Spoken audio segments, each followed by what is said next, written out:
What up? What up?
What is up, people? What is up? So I'm looking at this thing right now where it's not very important to fix, but it's annoying. When I run like a batch test, it saves the game with the batch test, even though it's not supposed to, because they say don't autosave if we're currently playing a test, right? So I guess I'm going to set a breakpoint in autosave and find out when that happens and see if that clarifies.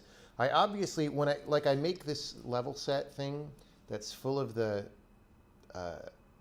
levels that we're going to test, this batch level set, and I could always like put an extra flag on that the autosave looks for, but that's messy because we already have a mechanism by which we're supposed to be deciding that we're not supposed to save, and that's just if this variable is set. So I would rather not add a redundant but not completely redundant one. I would rather make it work better. And so what I'm thinking now is like, well, I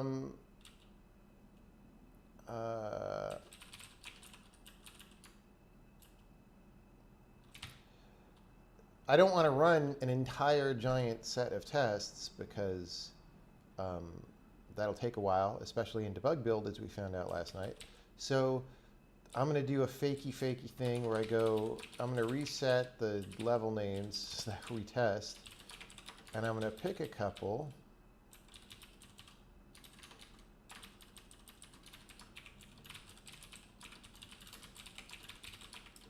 Like mirror 1. I mean, we'll just go through 3 of these, and that'll be our test, right? Why do I have extra consoles? Oh yeah, we have this. All right, so we're going to try this, and we're going to go to here and go request auto save. And who sets that? Well, okay, we don't break there yet because we want to autosave in a non-test level, or make sure that okay, let's just go to level, everyone can push v3. Okay, so we're here. If I quit the game and restart, we should be in that level.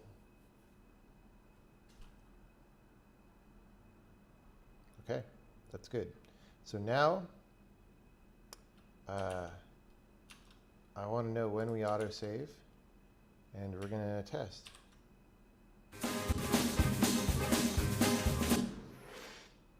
Okay.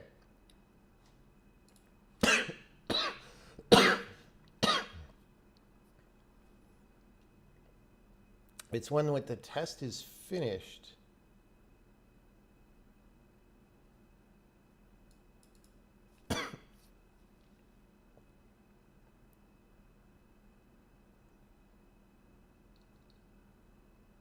and we're returning to the overworld. But I thought, see, our level set is still called batch. That is really not so good.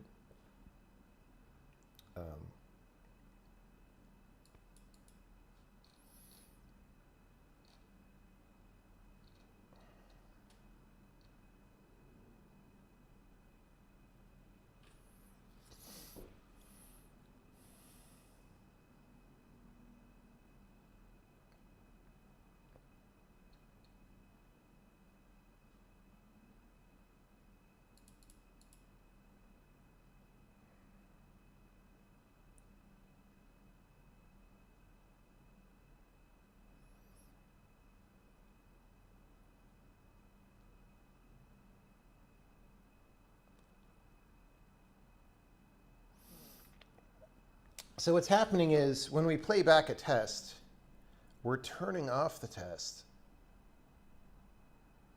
And then the victory transition is kicking in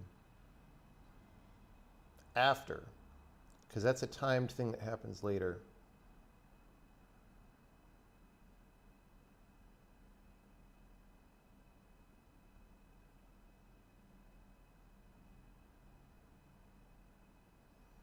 And that it does advanced level to move us out. Like anytime we normally finish an entire set of levels, we do this thing where we go back to the overworlds.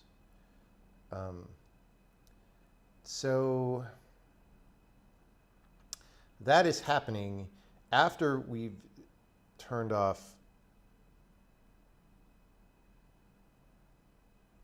You know what? I'm just going to flag it, and I'm just going to comment why this is flagged. And, oh, and then I'll take out the other thing. That's what I'm going to do. That's what'll keep it clean. So where is level set declared even?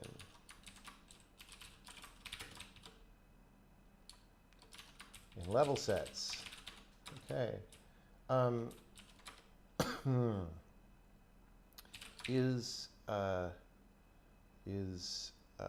testing set is false, right? And then when we make this batch set, we will set that to true.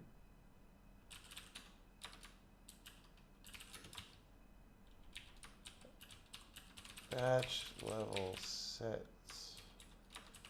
batch level set, that is testing set is true. Okay.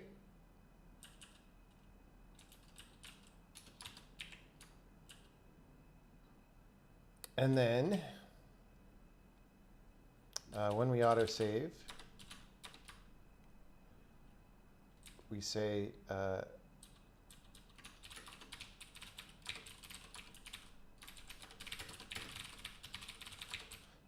if this is not,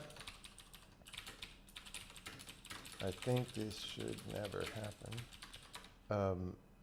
If set dot is testing set return, okay, and otherwise we request an autosave, and we'll say is testing set is here because when we finish a batch, is because we want to avoid auto-saving while playing back a batch test. We would like to do that using the currently playing test flag, but the way things are structured, at the end of the batch, we turn off the test flag, but the batch is still waiting for victory, and we get kicked back to the overworld a second later, and then the autosave kicks in, so this was just cleaner than adding complexity to that code. Okay. Something like that.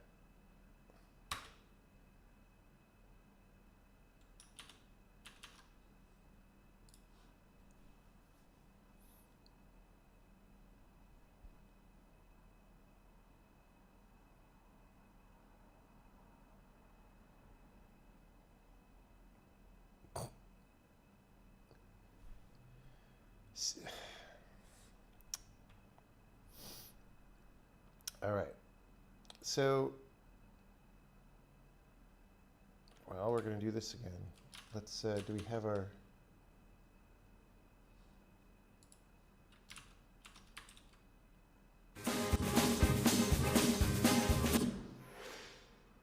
Hey, we didn't request an autosave. That's great.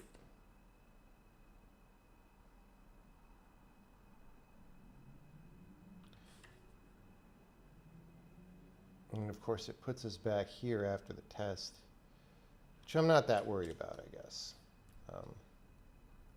Okay, this is better. Let's go back to this.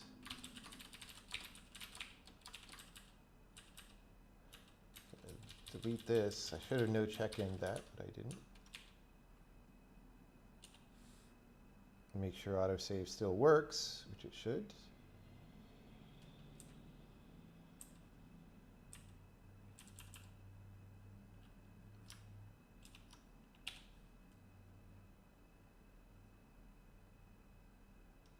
Okay. Commit that. Do a better job of not saving when during batch tests. Bam. That was confusing me last night that was happening.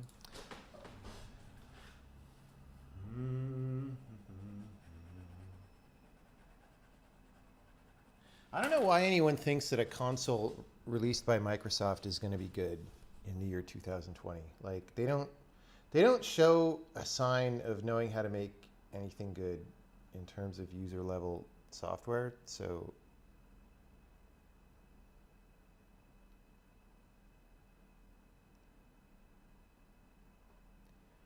could I use this engine to do a reboot of Sausage Roll? Sort of. It would need, like Sausage Roll definitely does some things that we don't do.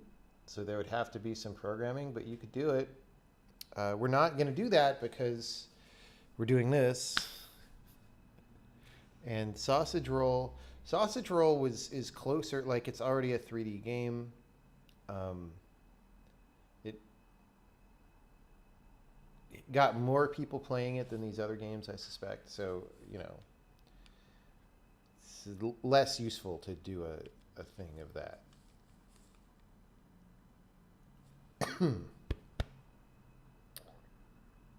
Okay.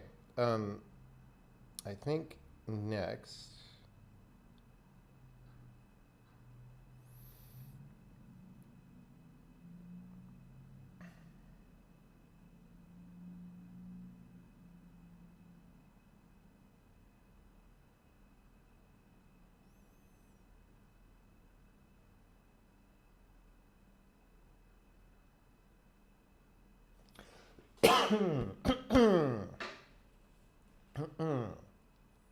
I think next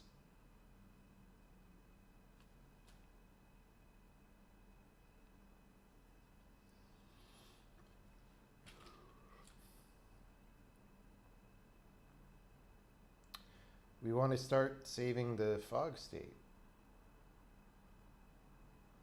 of the level.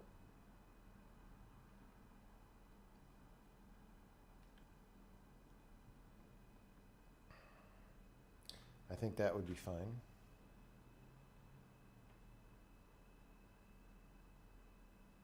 At least it won't attempt to index a nil value. How do you know that? Why do you think that a Windows terminal is not going to attempt to index a nil value? I say that's very presumptuous.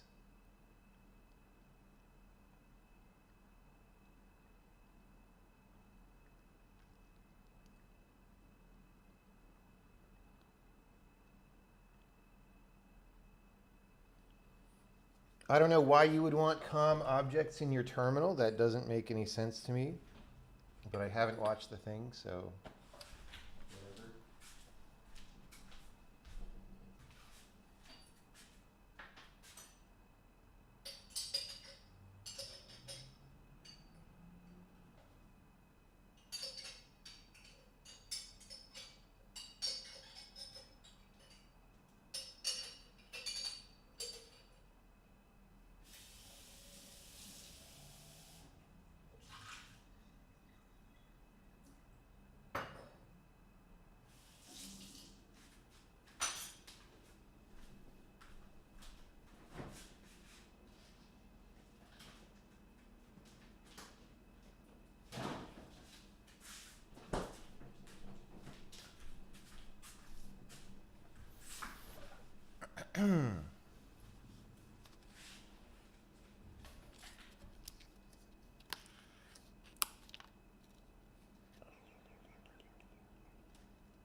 Like, given that Microsoft had to write an 8,000 line program so that you can find out where the Visual Studio libraries are on your system, why do you think that any console they write is going to be reasonable? Like, why do you guys even give this the benefit of the doubt? Like, it doesn't make any sense.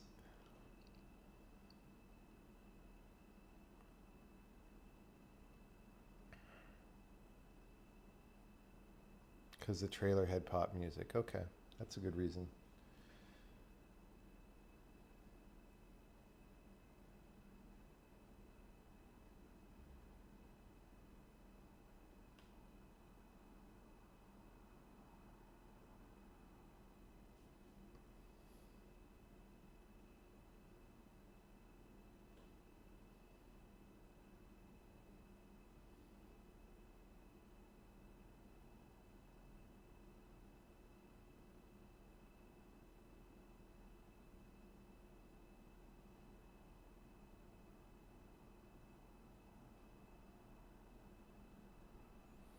Anyway, so working on an Unreal game. All right, cool. Cool. So we want to save the fog state because right now, so I'll show you, let's run a debug build here. I actually, last night,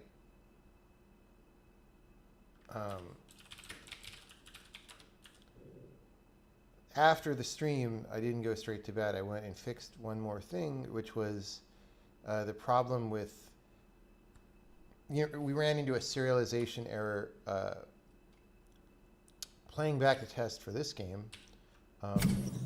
So here, I just loaded the test and played it all back, and I got back to the point, which is past where that error was happening. It's not to say that there won't be other errors, but see, when I load the test, even though my guy went all over the map and stuff, the fog state is not saved. Now that said, we could clear fog when we play back the load, but that might give us inconsistent results. I think I would rather just straight up save it. We only need to save it once in the save game, and we can even be lazy because, like, we theoretically only have to do 1 bit per square. But if we do 1 byte per square, it's not going to be that big compared to the other data, I don't think. Like, the biggest level is like 70 by 50. So it's like, 4K to store the fog at 1 byte per square. And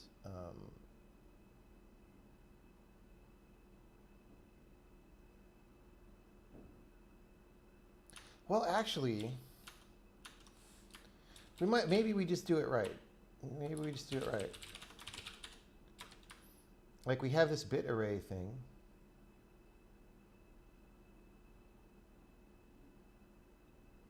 Did someone mess with my bit array? This doesn't look like my code.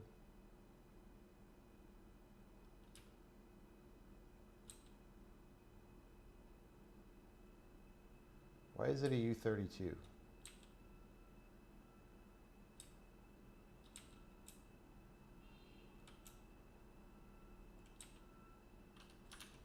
Let me see.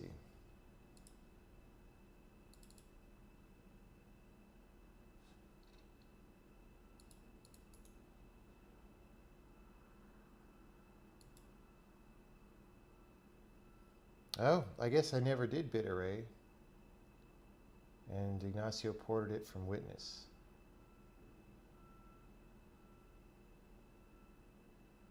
That confuses me because I thought I did one. This is why I look confused. Maybe, no, he did it for static entities. Huh. Maybe I just did it for like a test one time.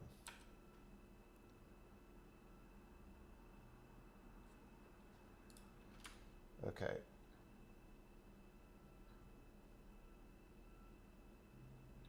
Or maybe he adapted it from the test because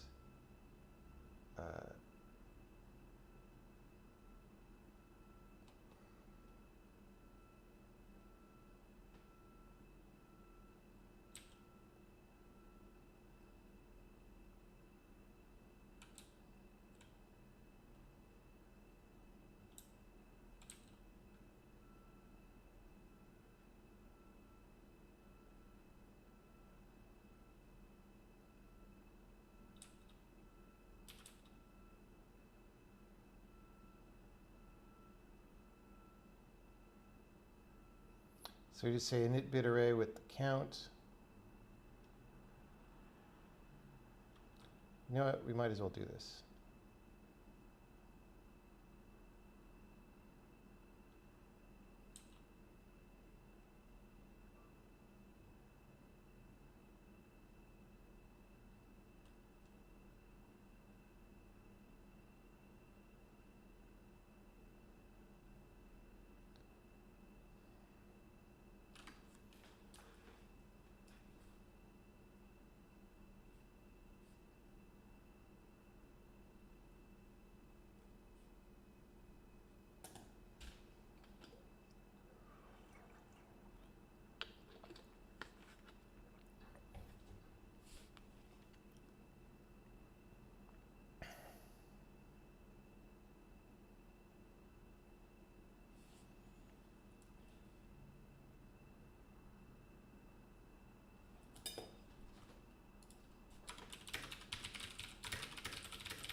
Okay.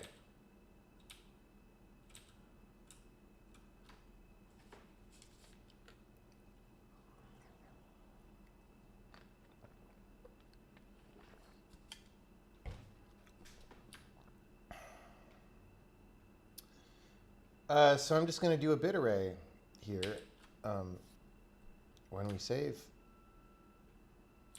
So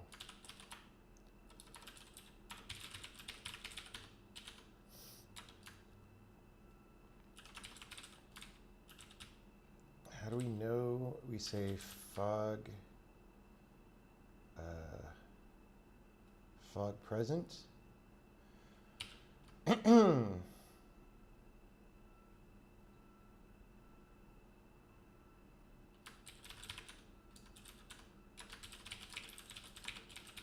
And then fog values upstairs and downstairs could be separate. And in the format, so we have like actually 3 levels of level. And so when we write the format, we'll have a Boolean for upstairs, downstairs, and the sky level. Okay. So we're going to say we're going to bump the version, and we're going to say what? In save undo data, we're going to say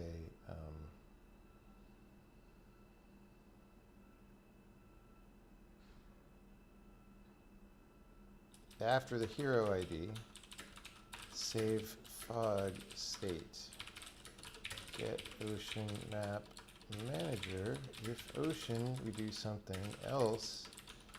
We say ocean.fog present. right? Else, write 3 0 bytes, 4 0 bytes, no ocean, no fog present.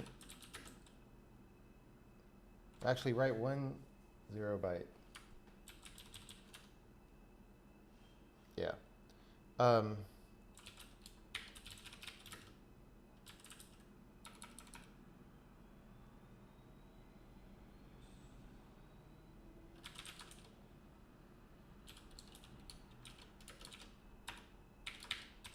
Okay. So we're going to do that.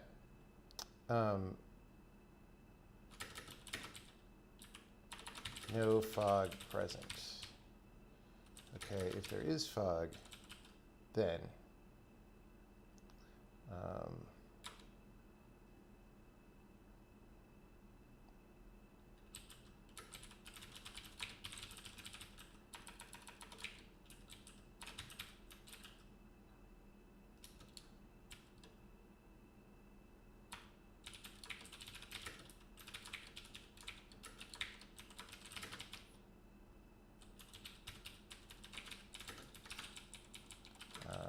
3 bytes to indicate whether fog is present on each floor.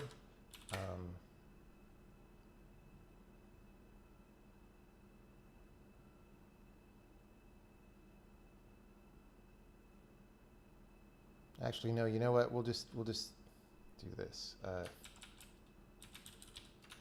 Save fog values.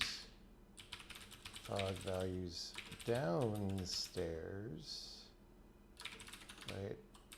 Put fog values. Builder. Right. Upstairs.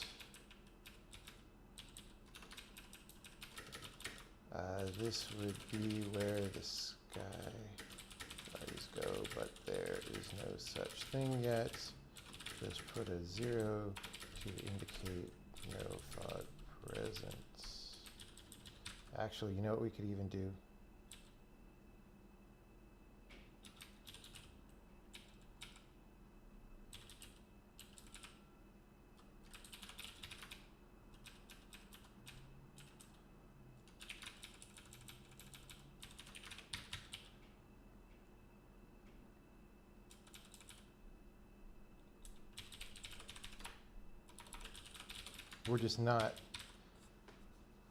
We're not using that.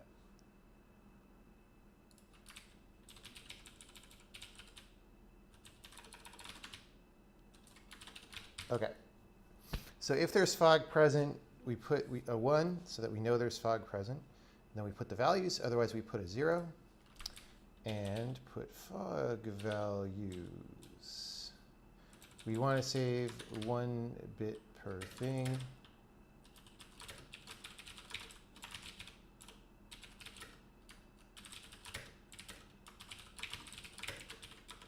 Right? So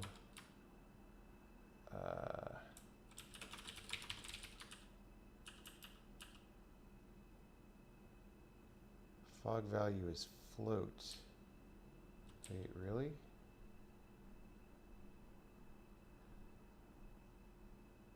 Oh, it's fog to clear. This is the one we want to save, right?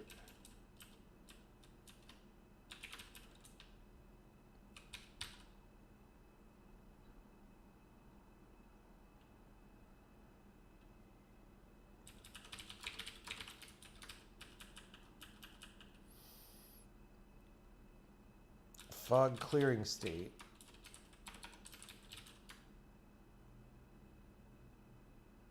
Oh, no. Nope. Nope, that's not. I mean, we also want this member to exist, but that's not what we're going to save. So this is like a queue of fog that we're actively changing. And then these are the ones. And so I think these are initialized to 1.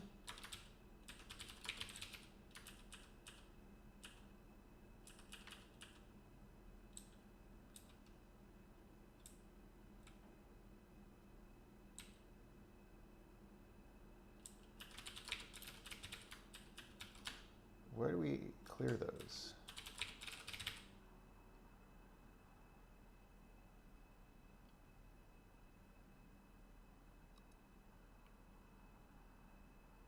Oh, I guess we set it. We just set it to 1 when we create the ocean in the editor.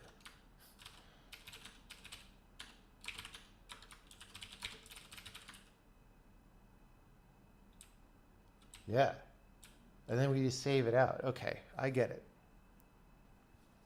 All right. So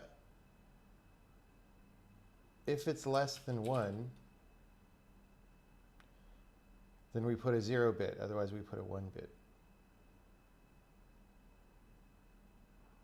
I mean, we don't have to do this. We could just save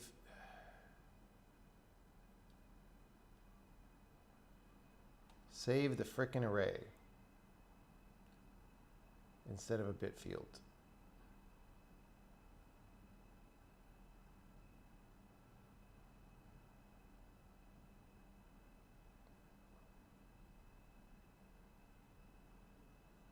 You know what? Let's do that. Let's opt for code simplicity.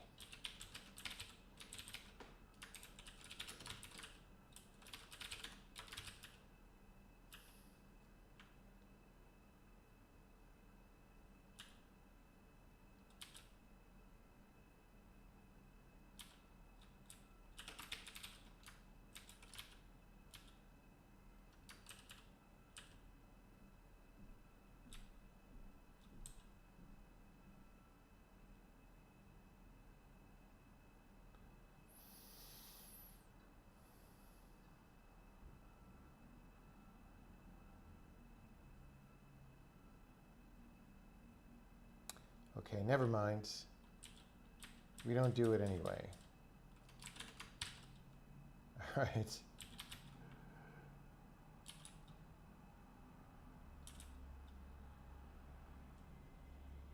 Oh, hold on. That might be an out-of-date comment. No.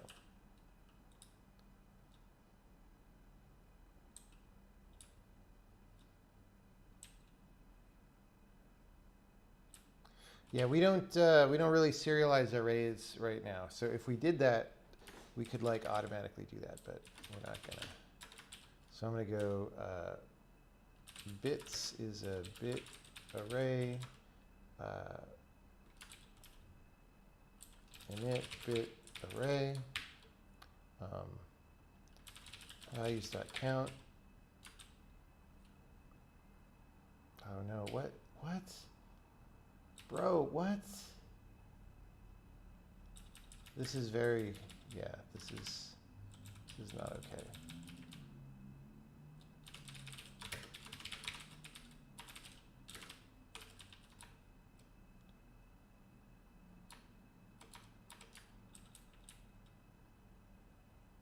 I guess, okay, never mind. That's not the worst.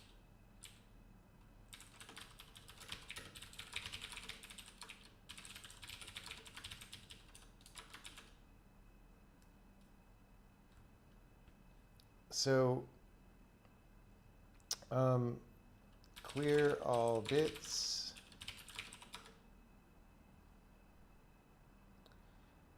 and okay, for every fog values, right? If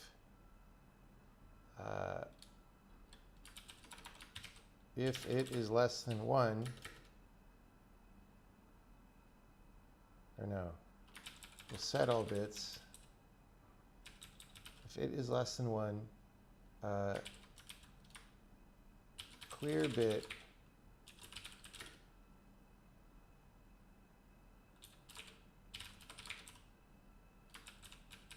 right? And then we want to save the bit array.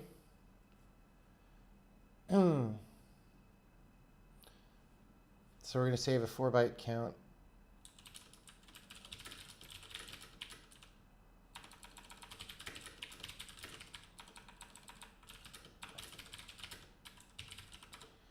So put into builder cast s32 bits.count for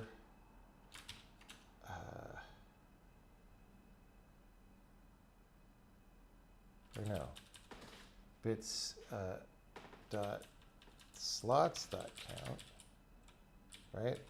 And then for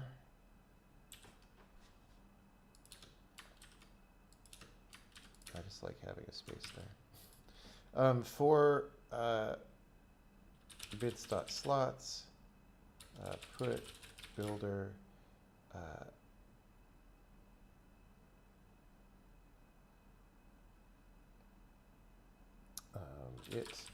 we want to assert size type of bits dot slots 0 is equal to U32. If this changes, it breaks our file format. Okay.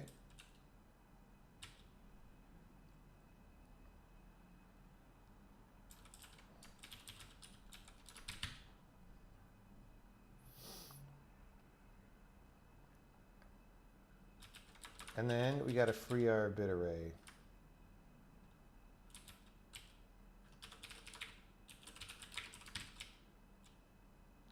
All right. Wait, that's wrong. Oh, God. All right.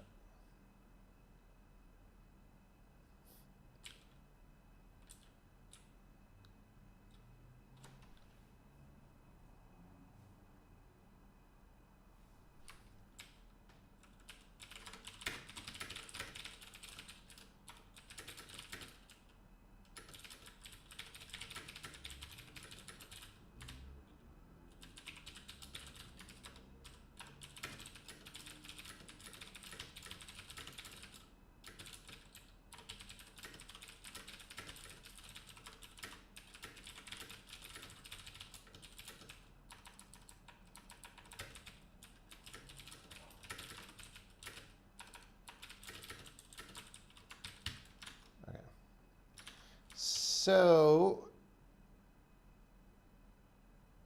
well, does that compile? Probably not. Oh, it does.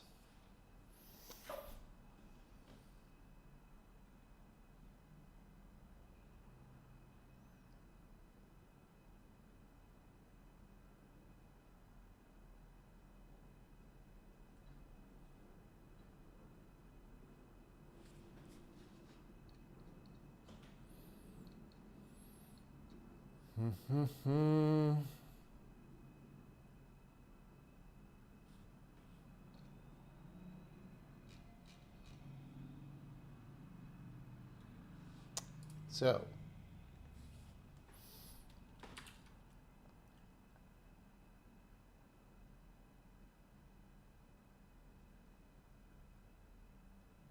well, we want to do the inverse of this when we load. So,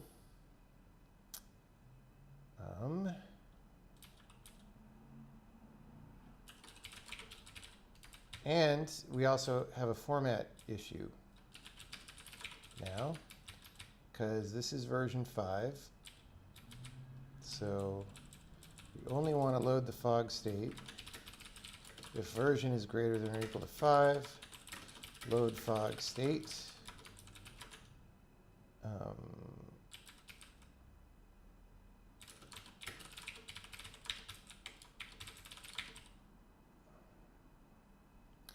Problem is, nah,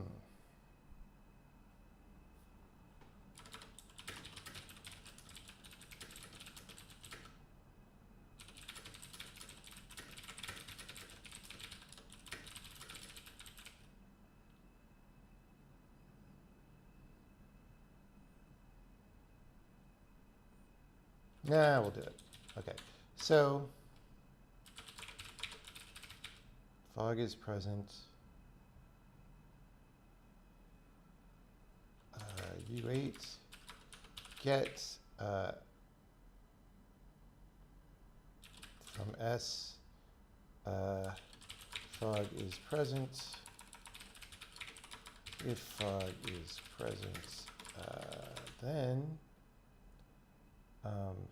get fog values S ocean.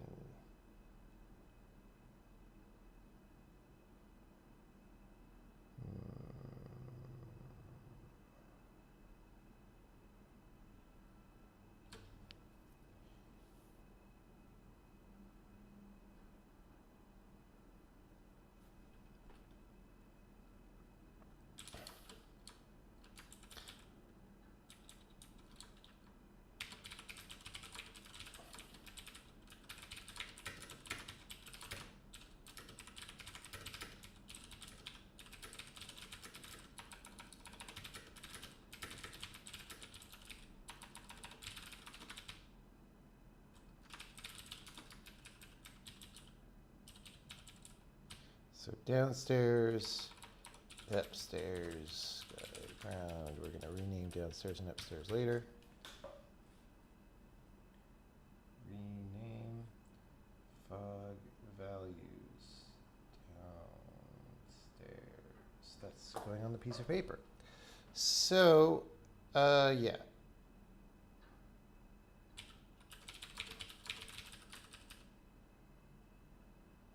And actually, we forgot to do something here. We need an additional flag because we sort of treat all these arrays separately. So we say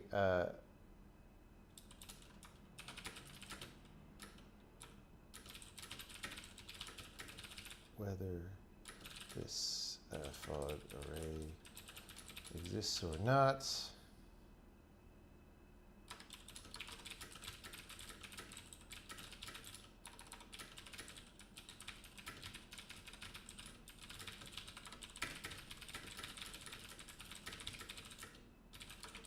Okay, so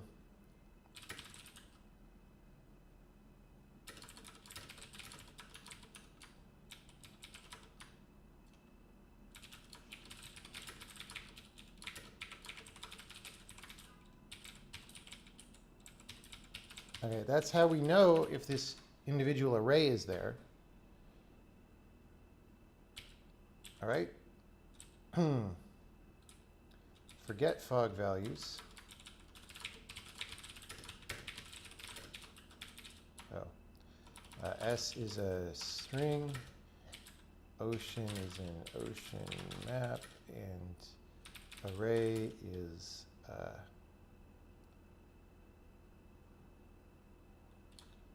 pointer to array of fog value, right? We're going to put this warning here.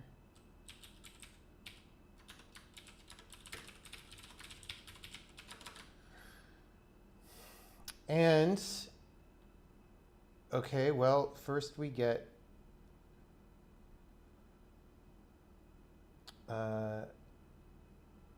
array is present is a U8. We get S array is present.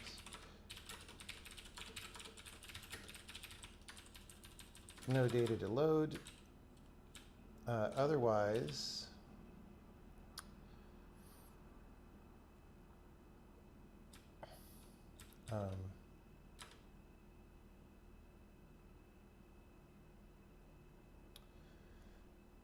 okay.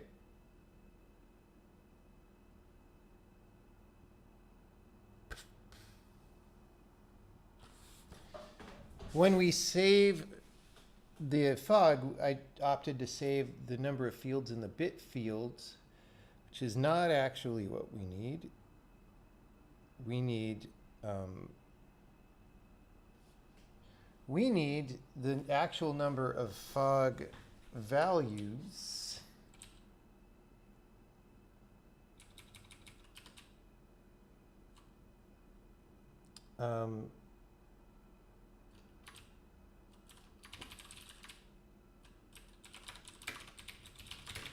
there is an implicit dependency here between the number of values and number of bit field slots.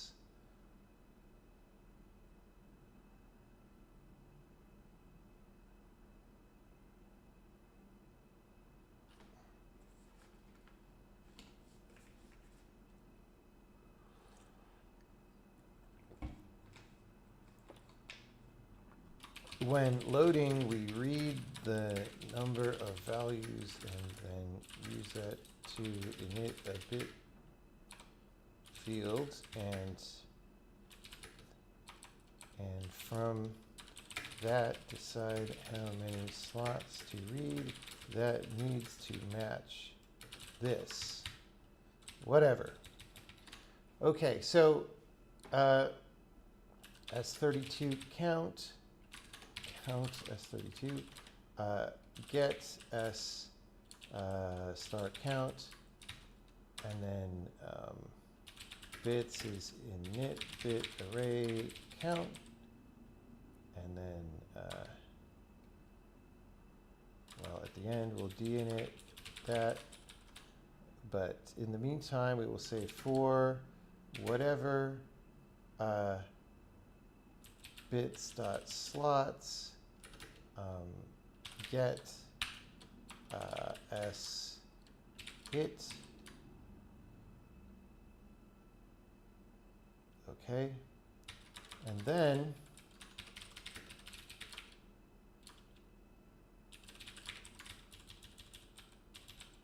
we'll do that.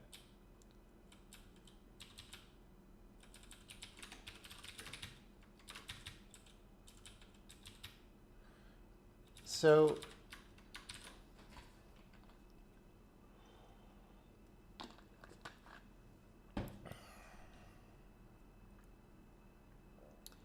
then we just need to copy this into the fog values. Array reserve, array, comma, count. For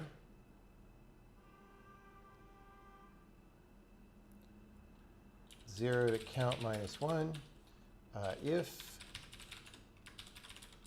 the bit is set,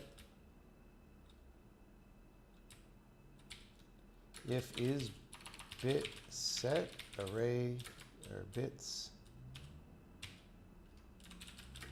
comma it's array sub it equals, let's do I. Array sub I equals 1, else array sub I equals 0.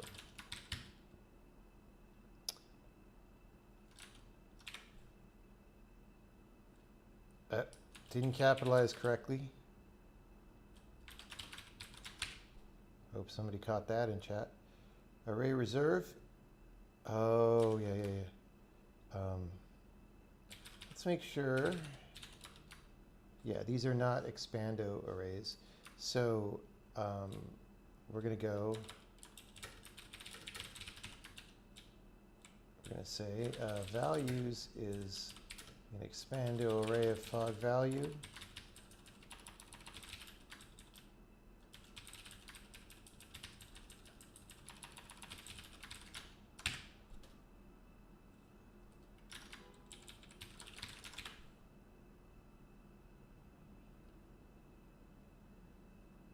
Get fog values. Okay.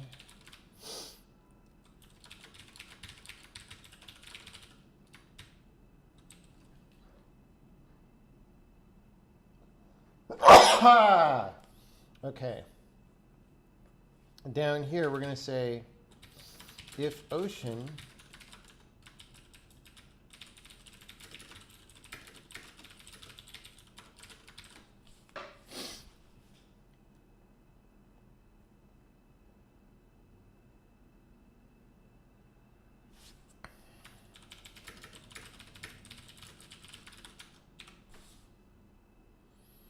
whoops, not capital null.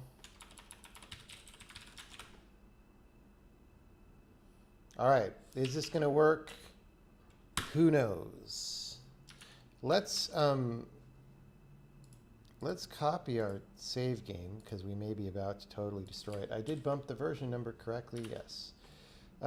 So my Promise 3 history, we're just going to copy that control. Copy that control. We're going to play it a slight amount.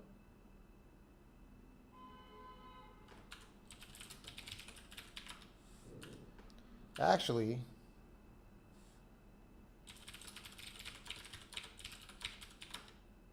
let's even see, because we might have done something really bad and just like made a crash for when someone doesn't have fog, right?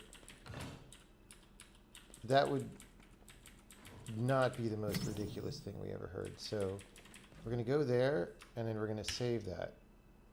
Well, we didn't crash saving it. Going to switch to the level, come back, load it.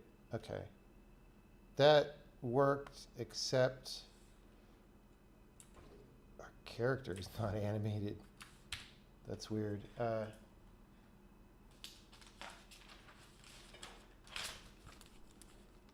Animation not initted after load. I know why that is. I know why that is. Let's not worry about it yet. T-pose, T-pose. He's Mr. T. Okay.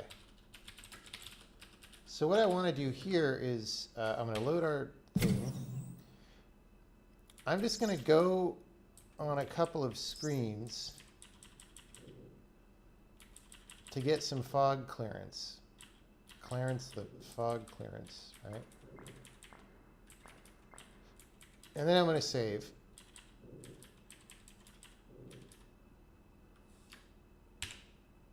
All right. So this should be our first legit save with fog data. Why is it 32K bigger? I don't know. That scares me a little bit. But, yeah. Okay, and then we're going to reset the level just in case. Gonna load. Bam!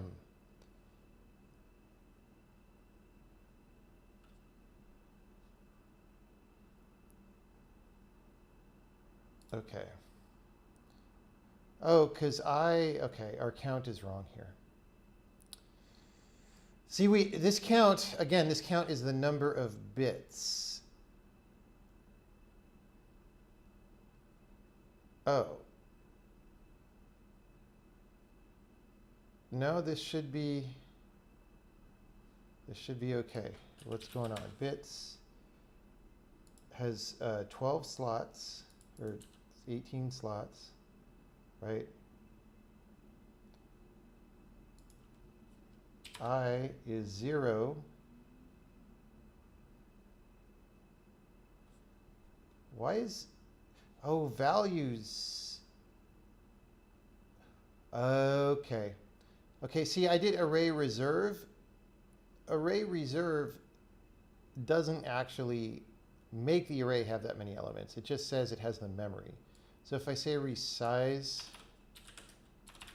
now it actually has that many elements. They're just uninitialized. So I believe that was an array bounds check fail. I wasn't actually paying attention. Let's see. Load. Okay. Different problem. Now, well,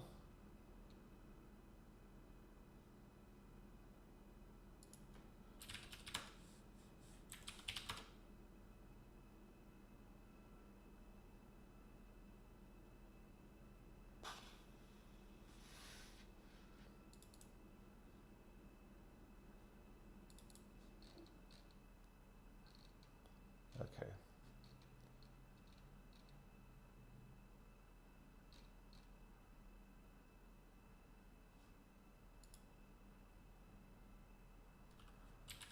Do we have an Ocean app? Yeah. So we're setting the count correctly, but For some reason, we're not setting the data when we load. That's weird.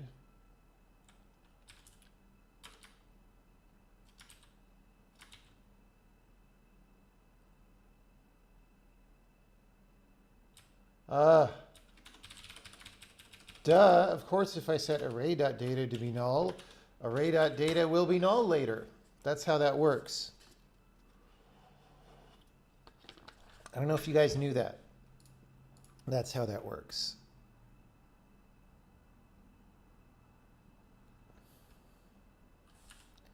Level. In programming school, you heard this is bad, yes. In programming school, that's the kind of thing that they say. Hey, look!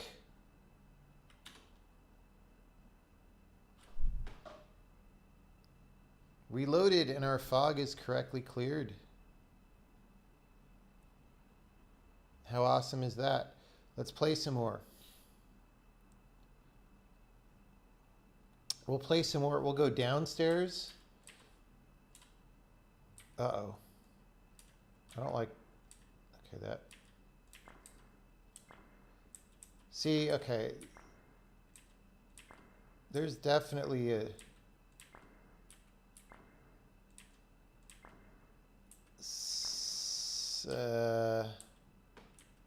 there's something weird happening.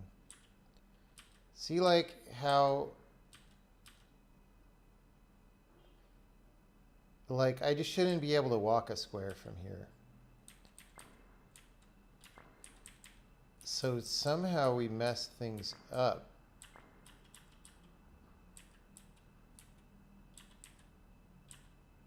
Like, these beams aren't always... I bet it's because of the frickin' gems again, guys. It's always the frickin' gems in the backpack.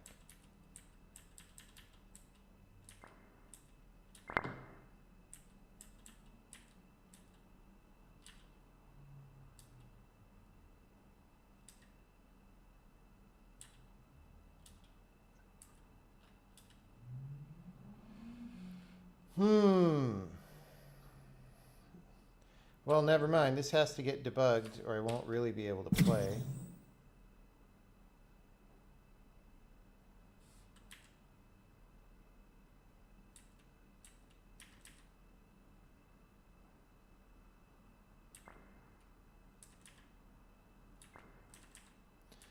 See, the first time I walked into there, it didn't reg, and now it does.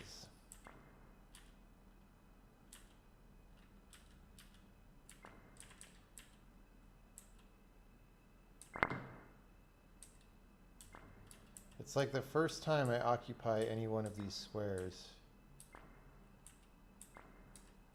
Maybe not even that.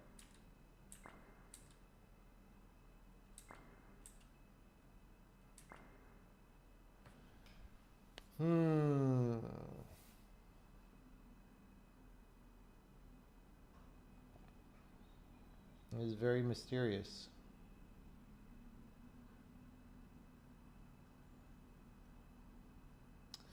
I don't think this has to do with the fog, because everything like loaded correctly, although we could check this.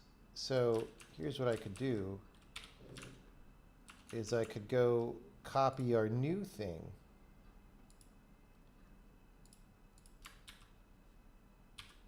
Right? And then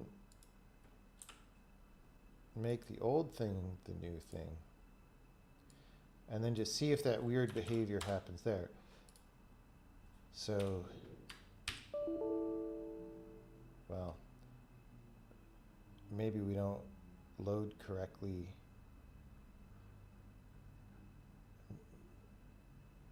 Well, let's see. Serialize line 348.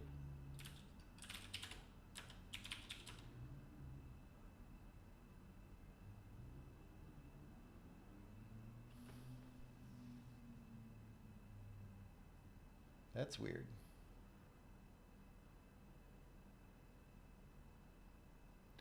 I'm not sure why that would happen. Let's restart. Let's make sure we're in the debugger. Because we just loaded that earlier in the stream and we didn't like change the level or add anything.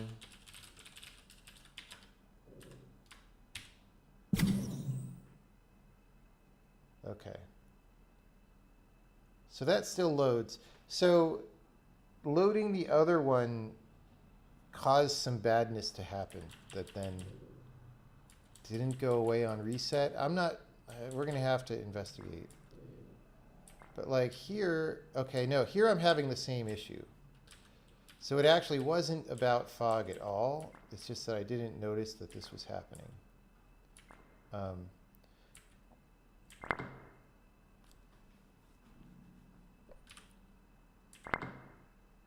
So what I can do is, I mean, the problem is,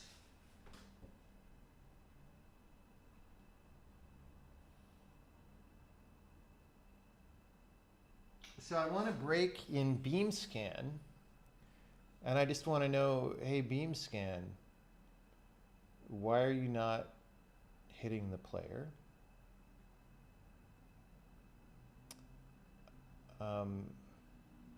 Why does it look like you're not hitting the player? Because you're not lighting up, and so forth.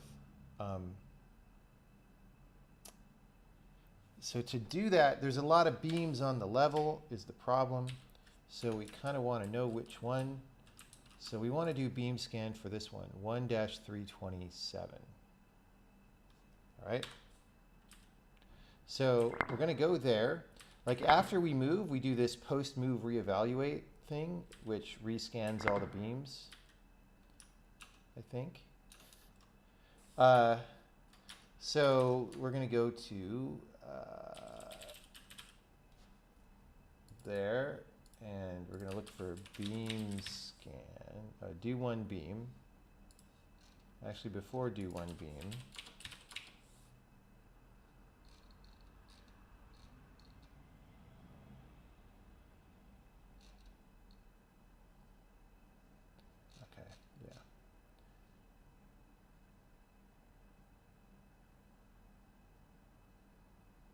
no, we'll do one beam.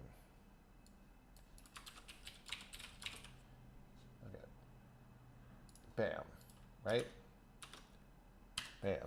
So I said 327. Is that right? I hope so. Info.entity entity ID source. Dude, I'm typing into this. Fuck, Visual. Like, I can't even type into a debugger line, and you guys are excited about Microsoft's console.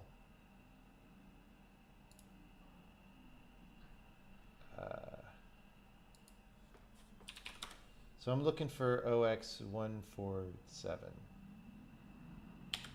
on the right.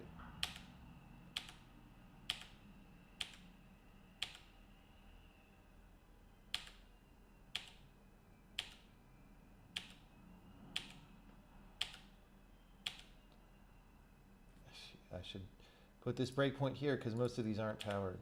147. All right. So we should only have to beam scan because I've moved 4 squares from the right from what it looks like.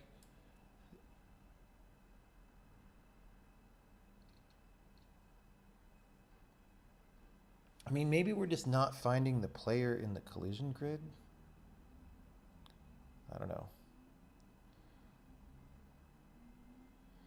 A console is a relatively simple application. How bad could they mess it up? Well, gee, finding the path to Visual Studio on your computer seems like a much simpler application than a console. And they sure messed that up, didn't they?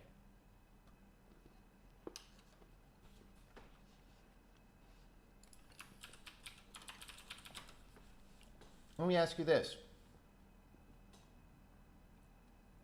Someone said the source code is posted and you can compile it if you're able to figure that out.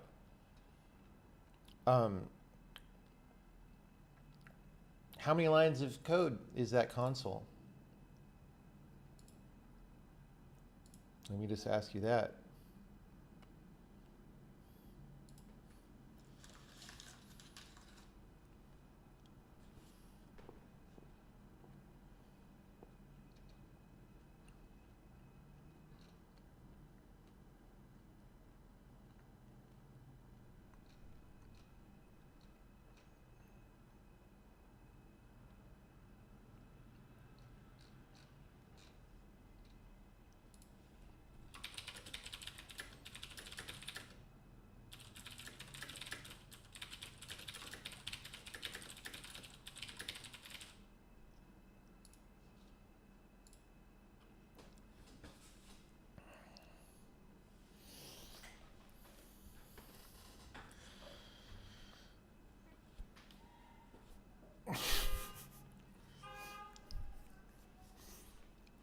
No, everybody's all excited because Microsoft released a trailer for a console. It's like, whatever, guys.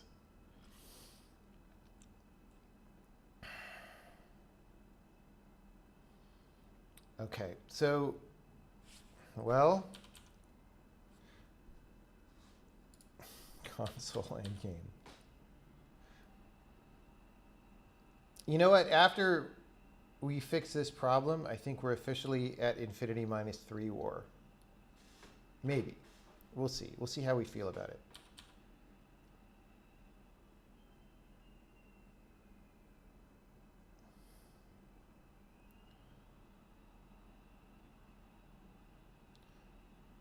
Let's just see.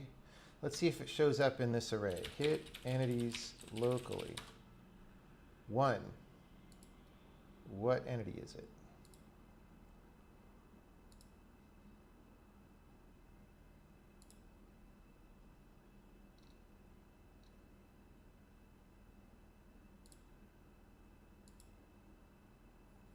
It hit the guy.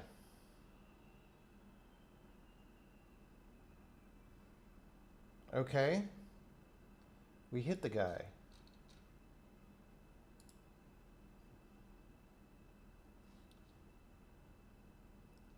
So then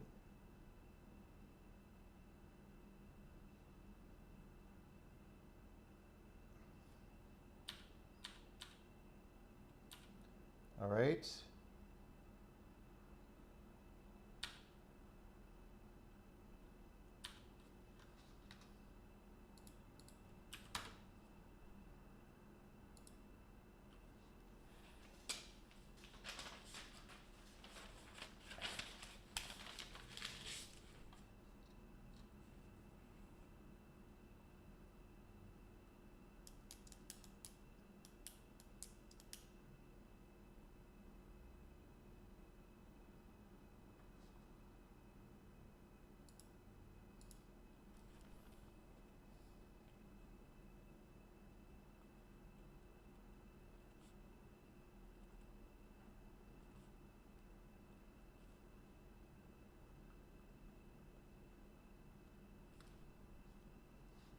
I saw something small that I want to clean up here, so I'm writing it down so I don't rat hole on it now.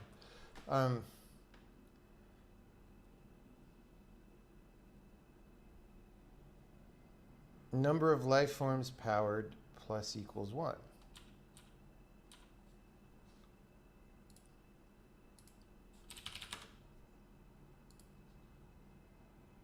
It's 0. Now it's 1.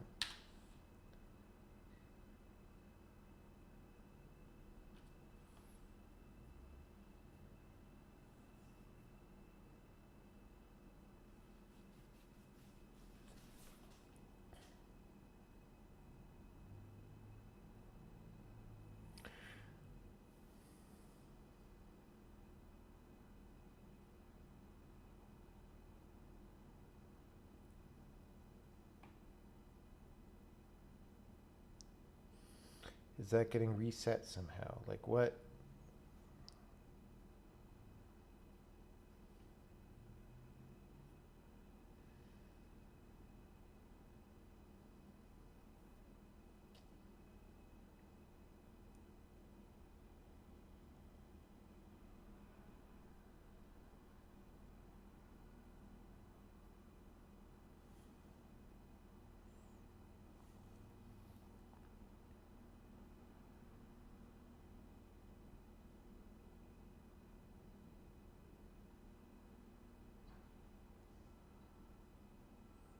Okay.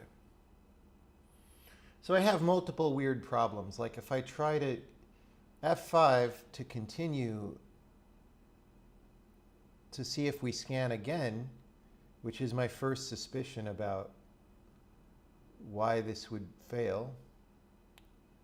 Like if we scan again and reset it and that second scan somehow doesn't do the right thing. The problem with that is I moved by pressing a key, so we're going to do like a key repeat situation. And so we'll end up moving again anyway. So maybe we could move by a console command.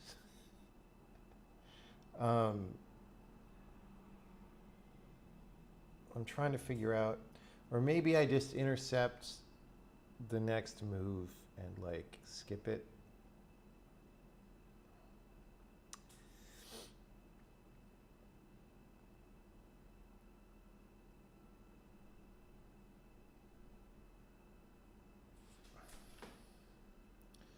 So a next buffered move is where that would happen.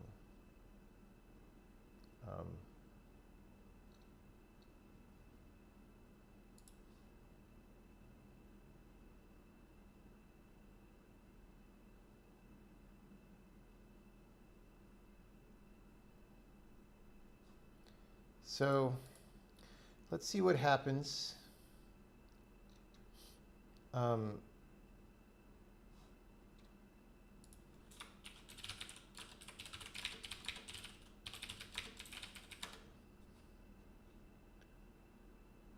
What do you mean it's undefined? Oh, because it was in there. Damn it.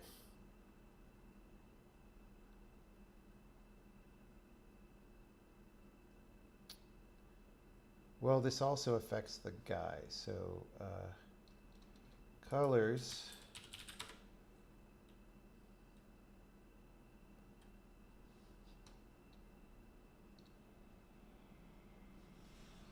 Beam.color.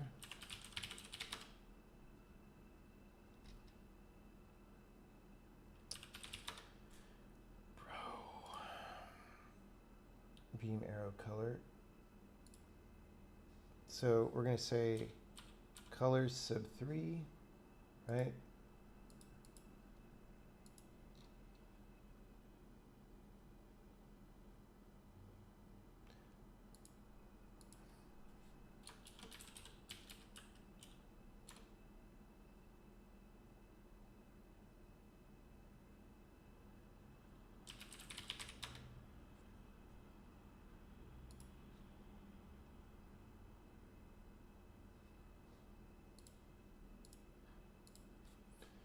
OX201 E7 BDA 083. 201 E7 BDA 083. 1 bytes. I mean, we'll just step through this a little bit more, but yeah, that doesn't matter.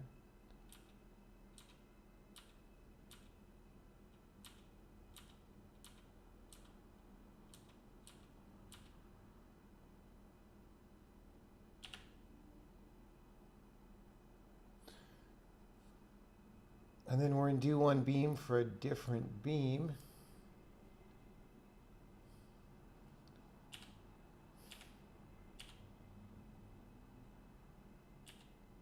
Didn't realize I had this many frickin' beams powered.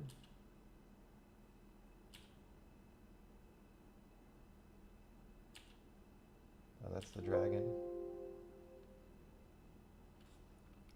Okay, now we're in reset color struct.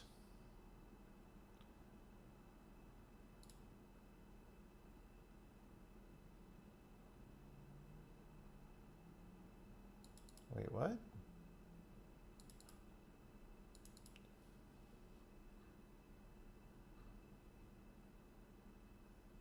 Because we had pending.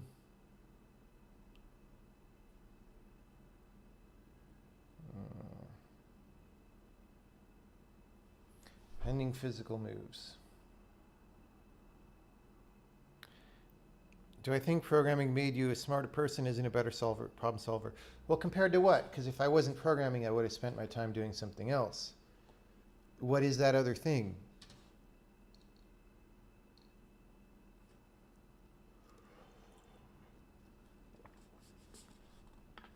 The repo is 180K lines of code. Let's be generous and say that most of that is documentation and unit tests. I don't know why documentation would be lines of code.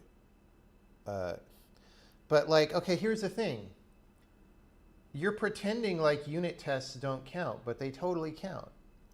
Like, if you're going to maintain that program, you have to understand and maintain all the tests. So you can't just subtract the tests. That's not how it works. The tests are part of the code base.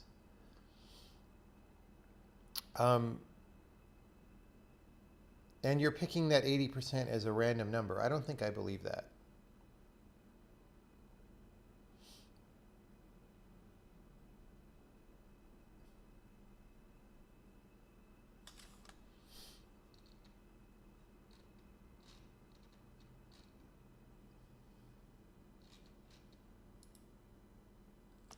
Compared to being a musician, I don't know anything about being a musician, so I can't tell you.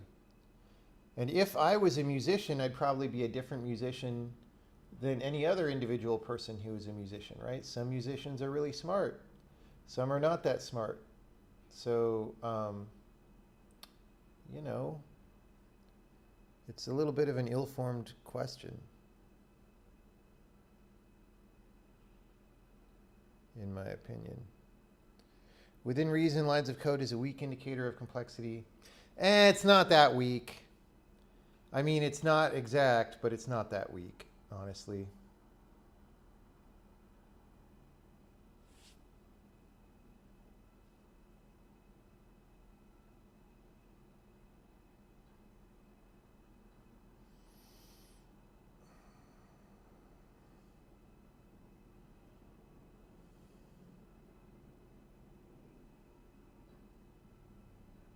Do you do geared or step-to-step games? I am not sure what you're asking. Do you do guide or step-to-step games? I don't know what you're asking.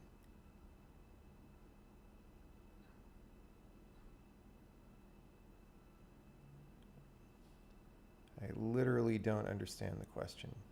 Tutorials. Do I do tutorial? Okay. No. I mean, I do lectures and stuff sometimes, but they're not that much about specific, like how to program specific things or whatever.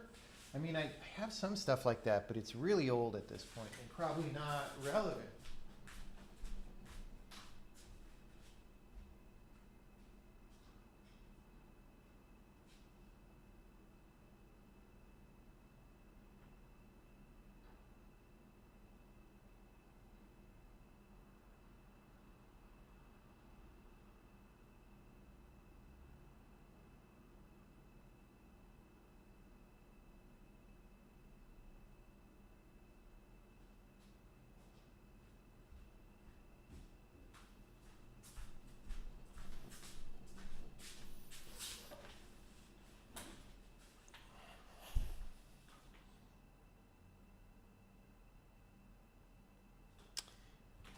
Okay. Well, this is one of those things where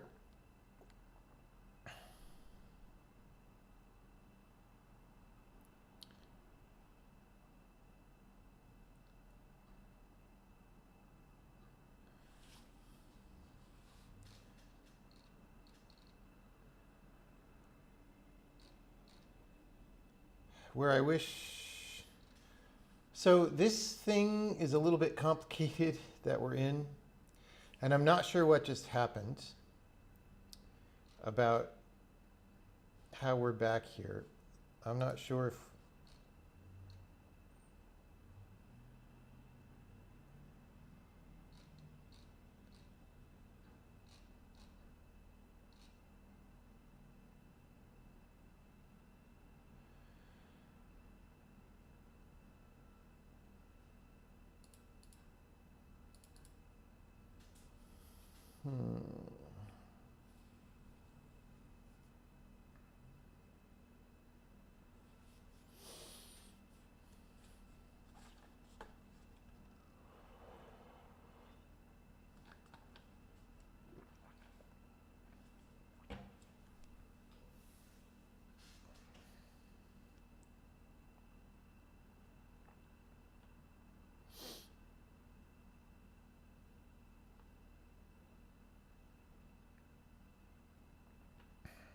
Like I have several strategies available to me right now. I could, you know what? We're going to step because we are where we are.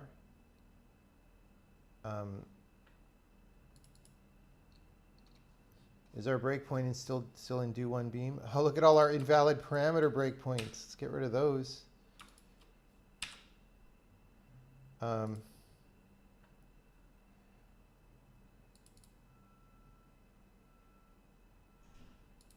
Okay. So we're going to see if we end up here again. 147. We do the light scan. We have hit entities locally. It's one guy again. We're going to make sure it's the same guy. It probably is.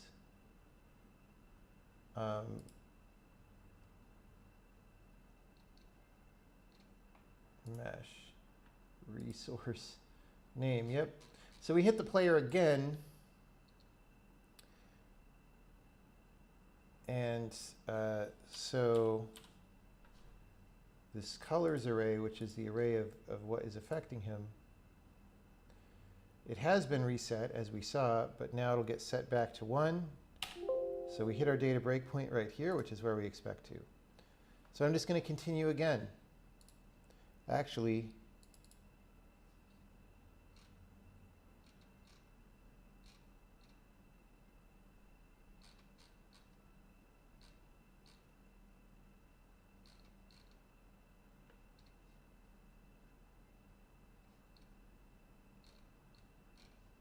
let's see if we ever get here from somewhere else too. Okay, we're in do one beam for different beams.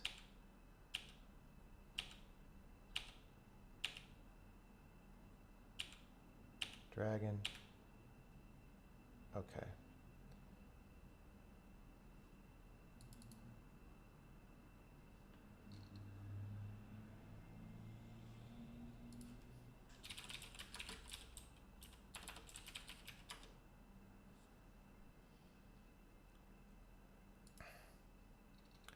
This is probably when the player's interpolation completed. So let's just see. We're going to skip ahead.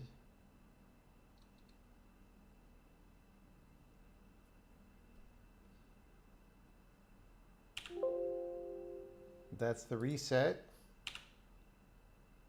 And then we should get to 147 and we should get a set. We didn't.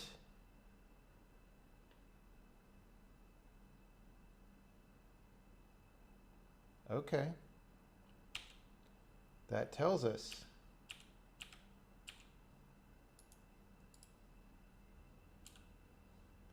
Okay. Now we know where to look. I'm going to turn off our data breakpoint for a second. Okay, so now, like I said, our key is stuck down. It's a disaster. Okay, so we may want to fix this at some point, but okay, when we do this, we're reevaluating 3 times. And it's the third one that fails. Okay?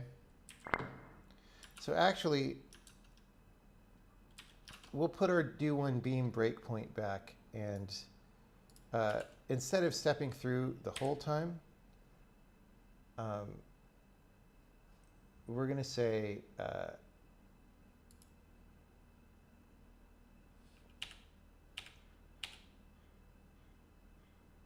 okay.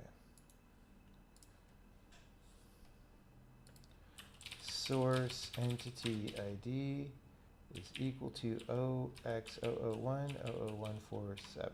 Okay, so we already just skipped past the first one if you saw. So second one, third one, this is the one that fails. This is the one that's being called from update entity VI phase. So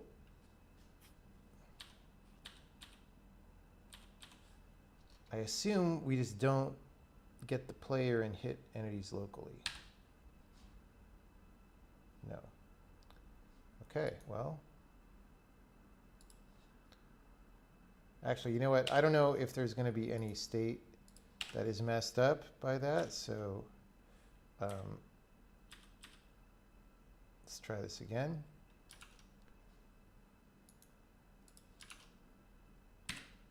One, two,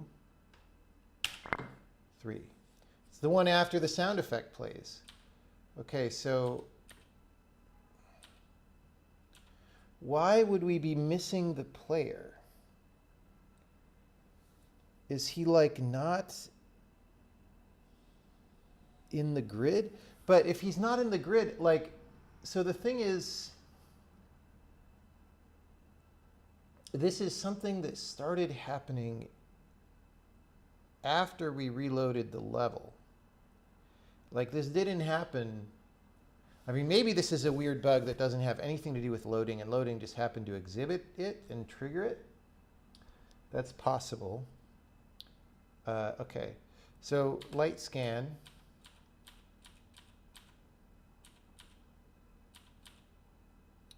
We're not going to expect to find anything there.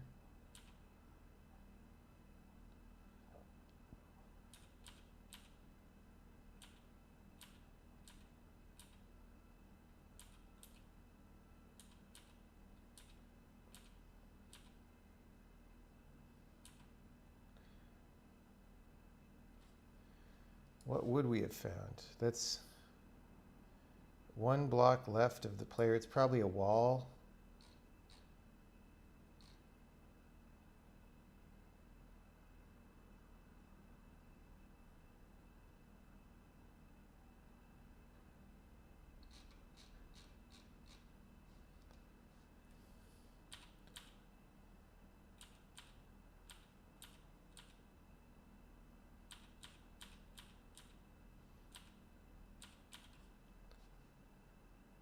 I suspect, yeah, so found is nothing there. I think we would find the player on the third step. One. I mean, it's hard to read the map here, but 3.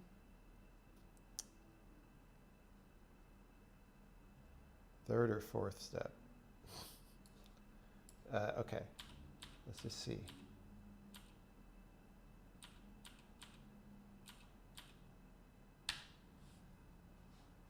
We did find some things here. We found the player.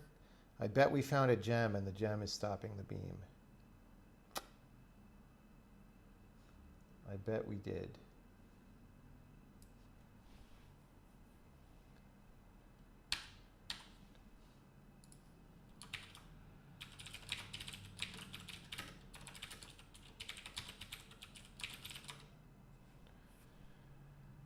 So this is the guy.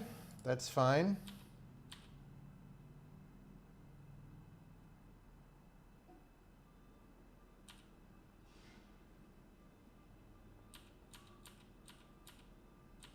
But what's the second thing?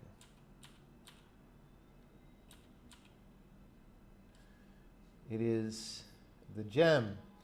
Okay. So the frickin' gems, this one thing that I did where, okay, I know what the problem is. It hasn't, okay. The frickin' gems, dude.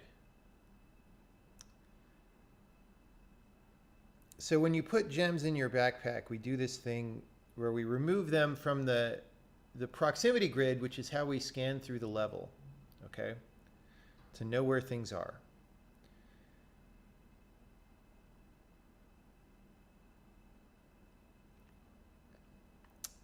But we only do that during the actual transactions, like when you pick up or drop a gem, and then we have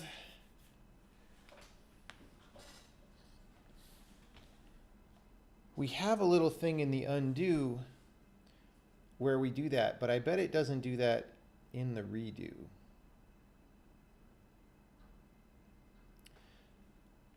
We'll check that. And so if you load a level and you start out with gems that are in the proximity grid, and then you load a state that puts them not in the proximity grid, they're like still in the grid, I think. Let's take a look. I should have known that that was what it was just from the symptoms. Dude, this has been the never-ending nightmare of my nightmares, this gem thing.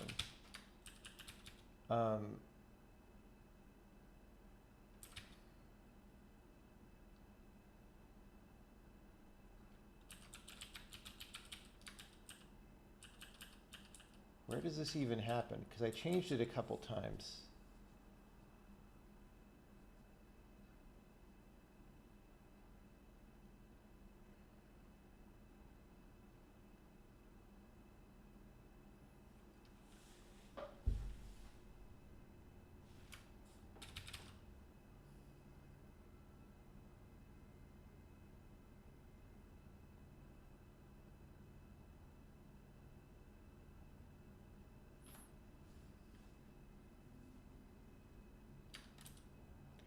Oh, it happens in like gem moved. We do this to and from inventory stuff. But what happens?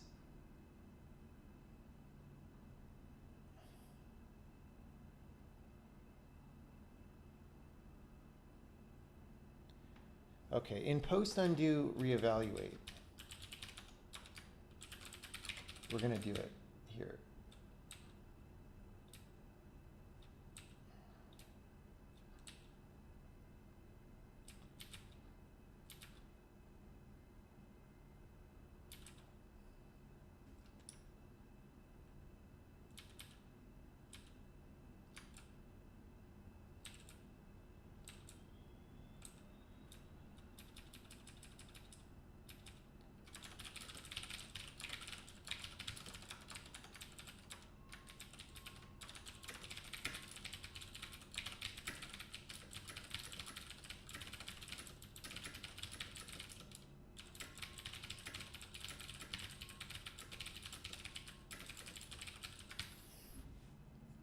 I suspect that this isn't right, even without loading. I suspect it's not right if you just do some undos in the right way.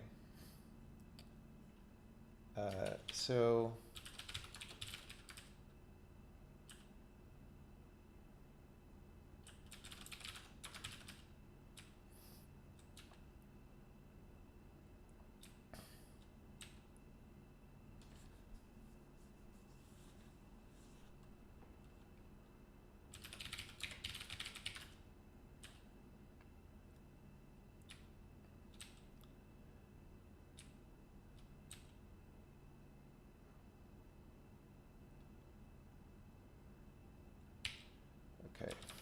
if it inventory index, I don't remember if this is -1.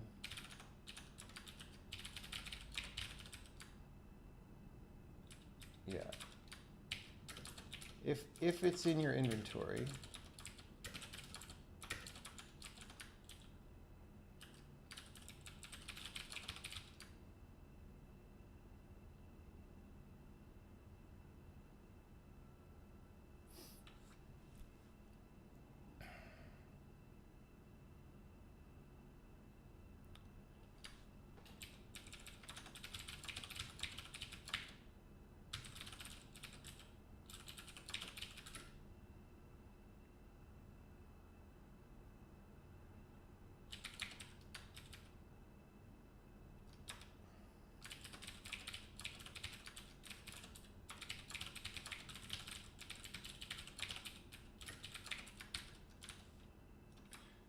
mean, that's a really messy way to do it, but whatever.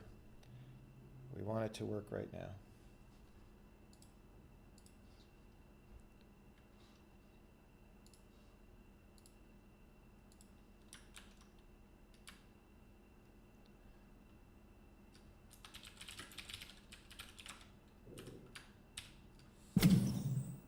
Banana. Banana.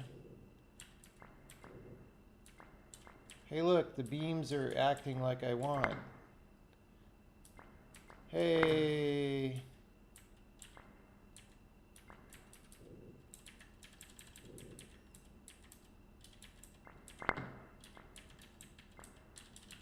Well, that's great. So let's put back our save game with the fog. And we'll be optimistic. We're going to be so optimistic that we're going to make a release build. I'm going to put back our game with the fog, and I'm going to play it some more.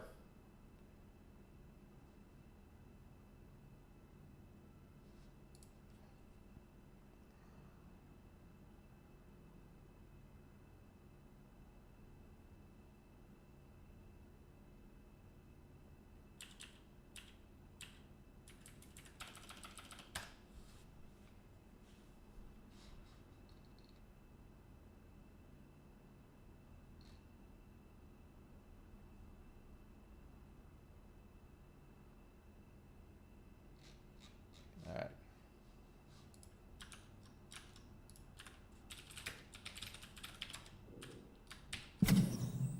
Okay, so we've got our fog back, we've got our beams back, the beams are behaving correctly. So, well,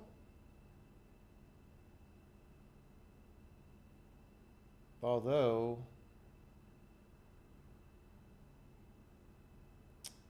no, we're not quite right here. So for example, see, oh no, that's the dragon, never mind. I was confused. Okay, let's keep playing the game. Let's keep playing the game. We're gonna solve some more puzzles. Come here, dragon. Dragon bro.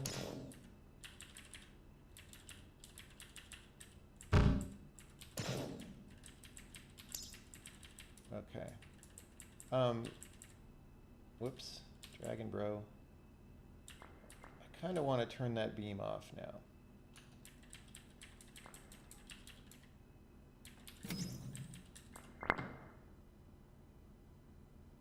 Oh, the dragon's blocking the beam. Stay.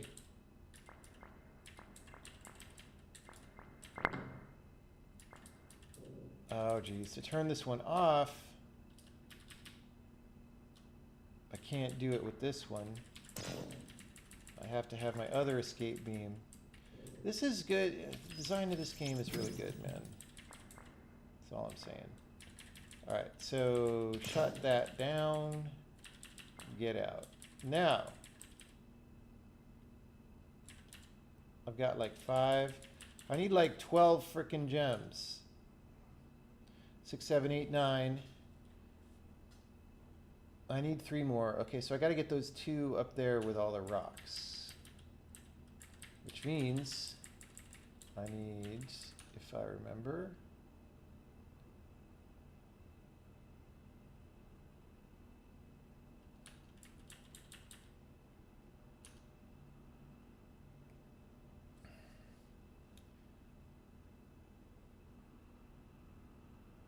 which I don't.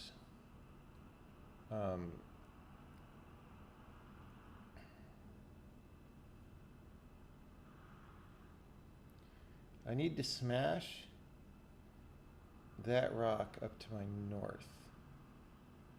Or I need a gem beam. Oh, there's a gem beam over here, I forgot. On this, yep. So that is how I do that. So I go there,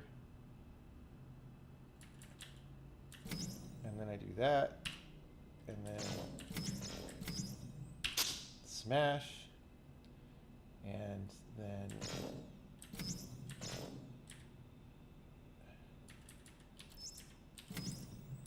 Super Smash Brothers. And I'm sure this makes no sense to anybody what's happening. All right, so let's see what happens there. We reset, we load. Oh no.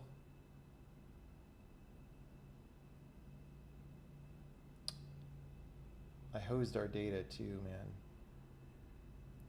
Because I renamed it, I didn't copy it. We've got the other one. We've got the prefog one. Serialize. Oh, that's that. Okay, hold on. Let's see if we can load from a fresh thing. Whoops, sorry. Different assert.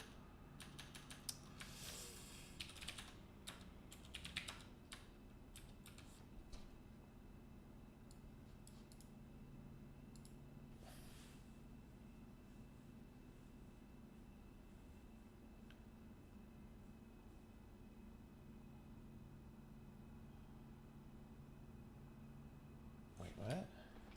Oh, 6. Assert that it's not scheduled for destruction. Gem 1023-315 is scheduled for destruction. So we registered an entity change.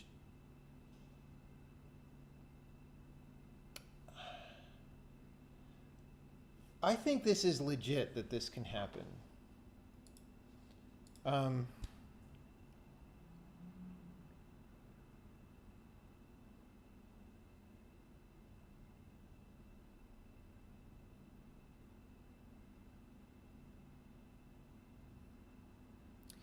If we registered an entity change,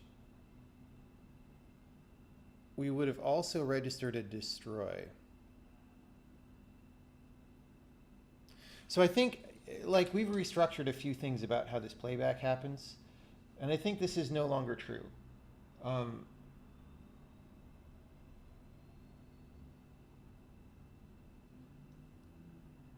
Well,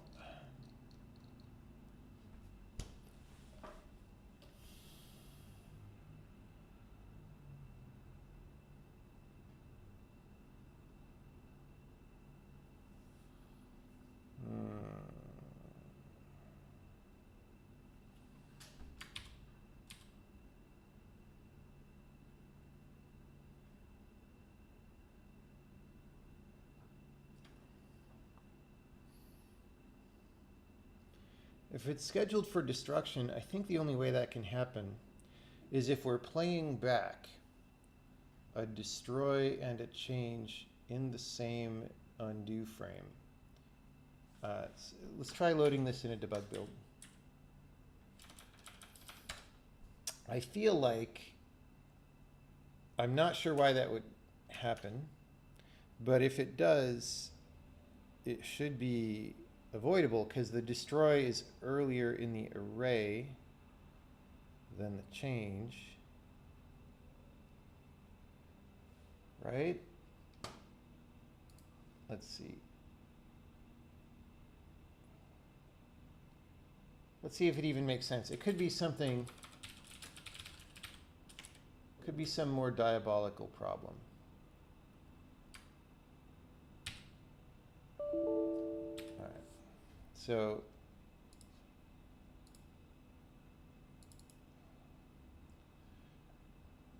playing the events forward. We've got an undo action. We've got this record actions.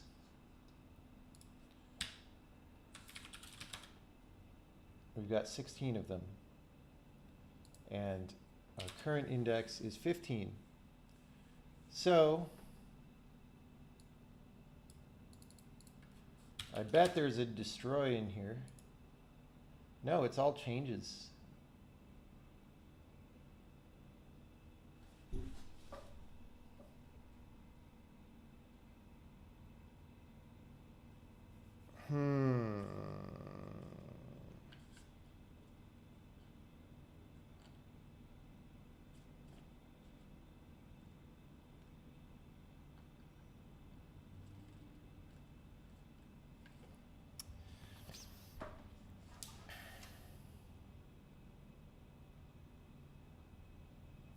Well,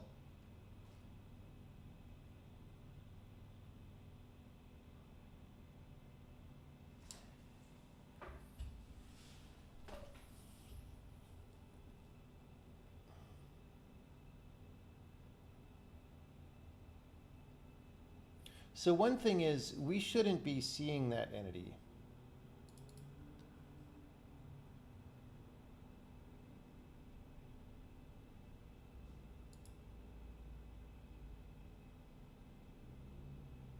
Okay, I think we want a thing here. So if we got destroyed in a previous undo frame, we want to let our entity manager handle its destructions after that. So like every time we do an undo, I think we want to do the following thing. We want to do, I think it's called post frame cleanup. Yeah. Now, I don't think this will solve the problem, but it'll change the symptom to not being able to find the entity, I think. Which may or may not be better, but it'll at least make more sense.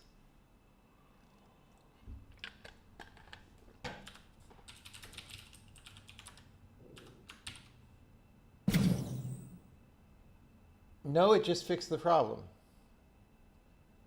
I didn't expect that at all.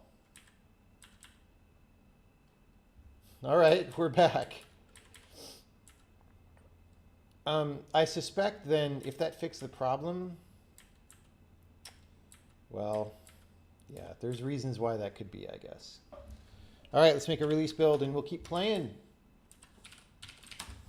The show must go on.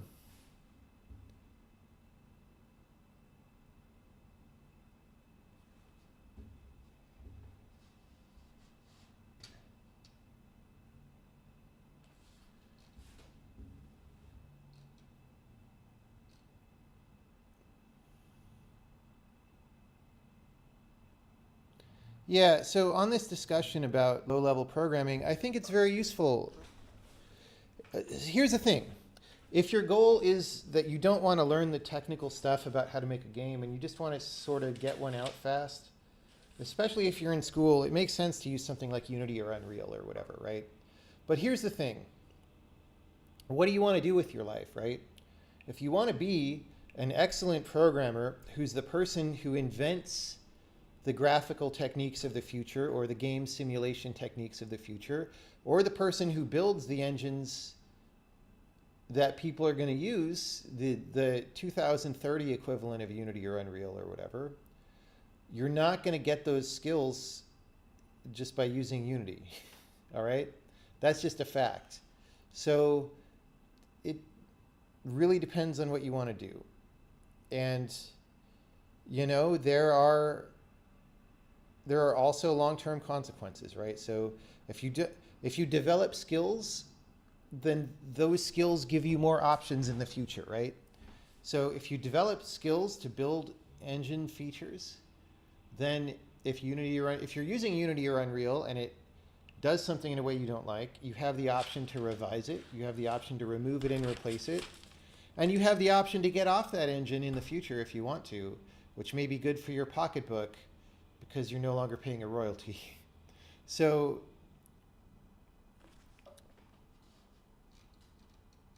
these things all matter. Will I be attending HandmadeCon Seattle?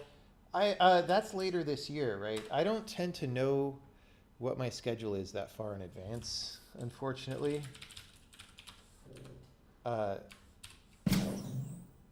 think it's in like 4 months or something. It's 5 months.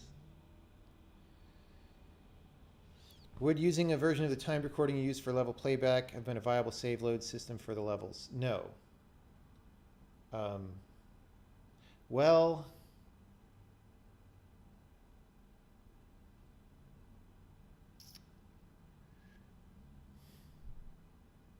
maybe. I don't know. I'd have to think about it.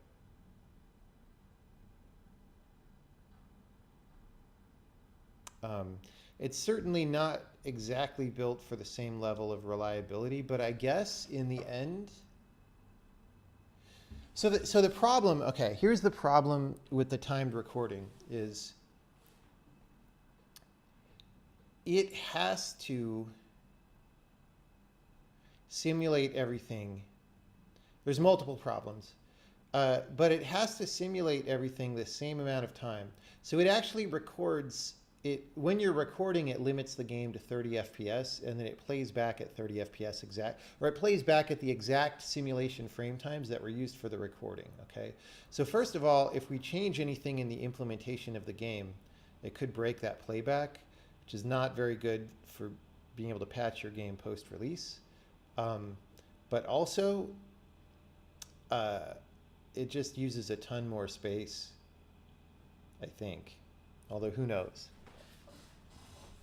So, and also, like, if you're playing a timed level and you're just letting it to run and you go to lunch for an hour and come back, then if you were going to load that, the loading process has to simulate an hour's worth of game frames in order to correctly make something happen. It's just not good. November 16, okay.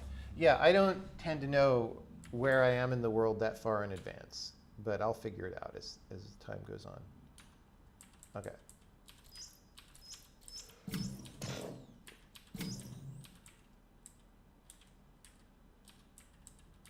How do I can't bend those bars with this guy.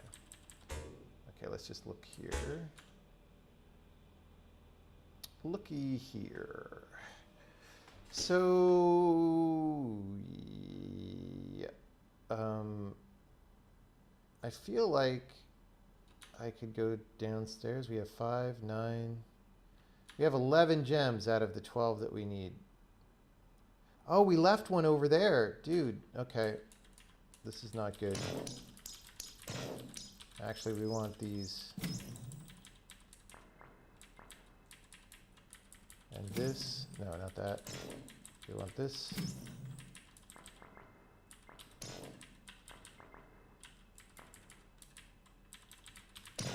All right, we're in business.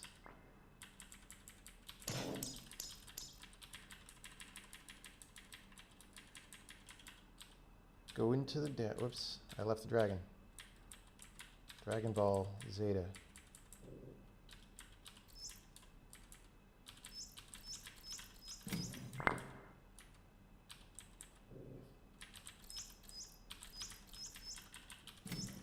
Ta-dum.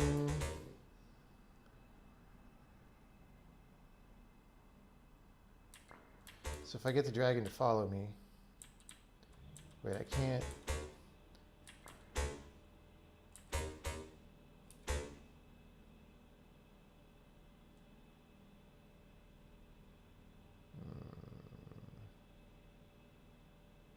I can't get the dragon to follow me.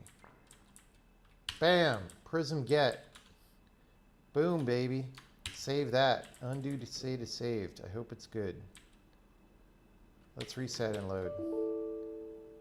Another problem. Same problem.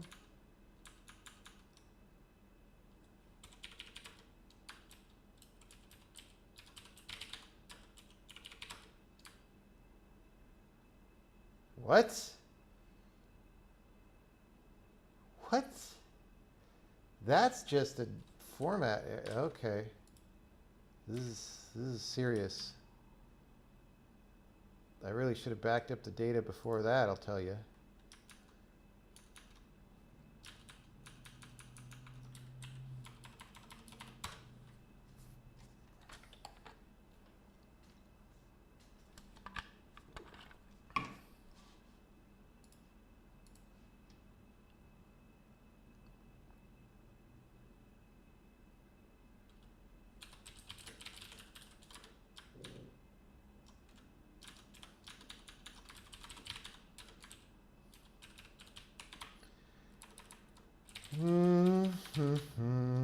Load. Okay, now it worked. Okay, so there's something loading non-fresh levels breaks in a way that fresh levels don't. That is not completely surprising, but yeah, okay, well, we're gonna keep playing. We're gonna play. We're downstairs. We're stuck in here. We can't get out of this new area.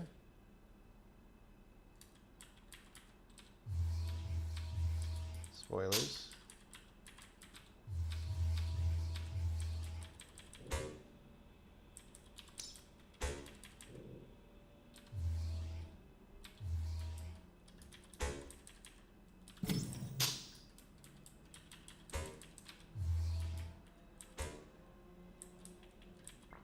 Oops.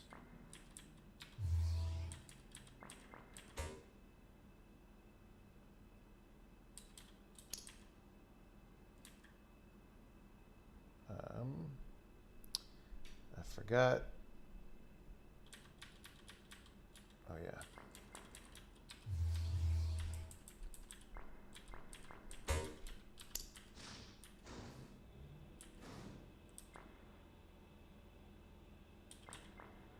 Right.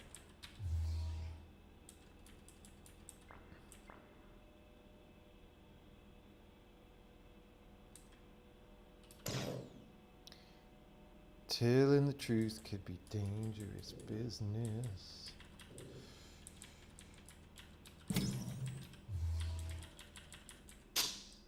Smash.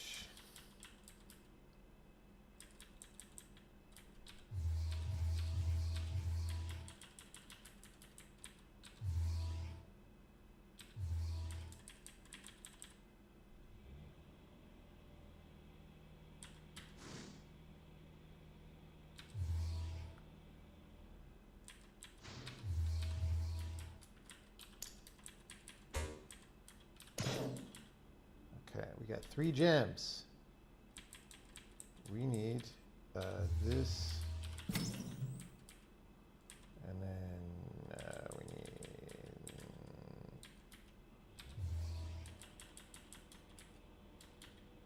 yellow and orange. I know, we wanted to.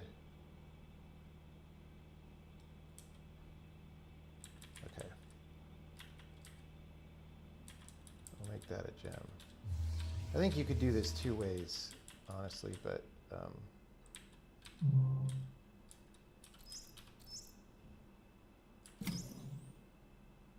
so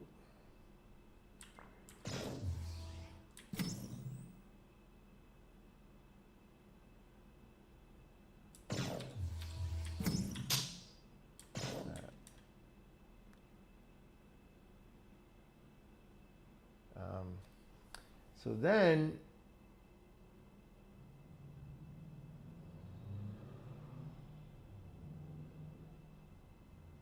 right, I can get out this way. That's why I did that.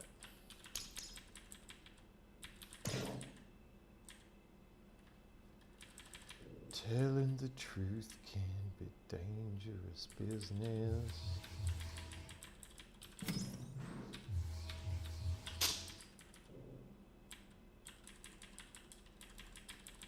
I had so much trouble on this room for a long time. It looks easy, but, you know.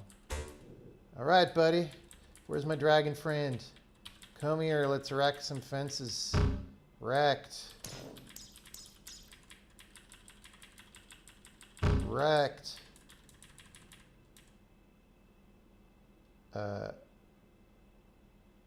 So then, okay, now that we've got the color changer, let's save our game again.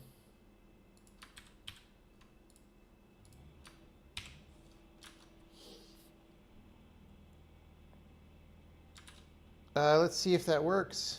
Reset, load. All right.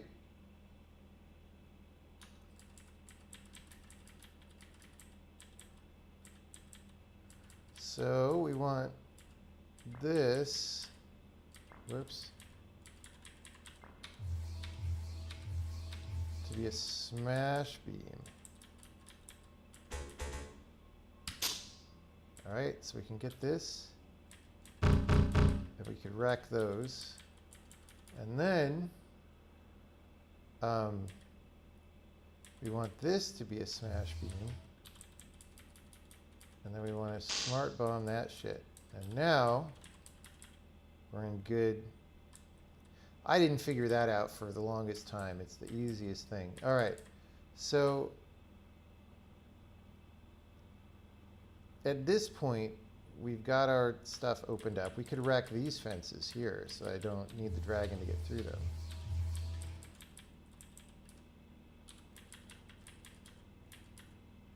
Or just this one, I guess. Okay.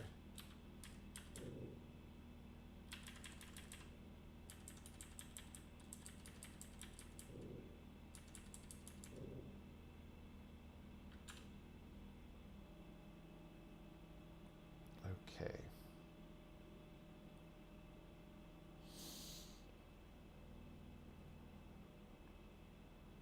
So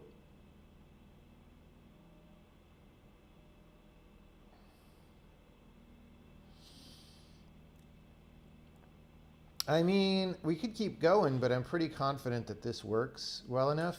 The thing is, Promise 3, it's the most complicated of these three in terms of the rules, but it's also the one that you can't actually definitively win yet because we haven't implemented the end game, which is a bummer. But I can just sort of save it here. All right, and then anytime we go back, we have a pretty far through the game, save game.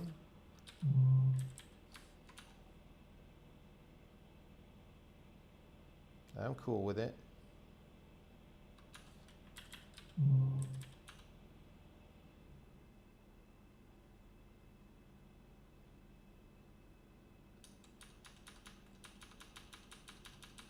Do that with Unity Game Engine.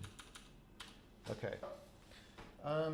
That's pretty good, guys. So I'm crossing off the fact that we save fog state because we do that now. That is victory. So I think we're up to Infinity -3 war,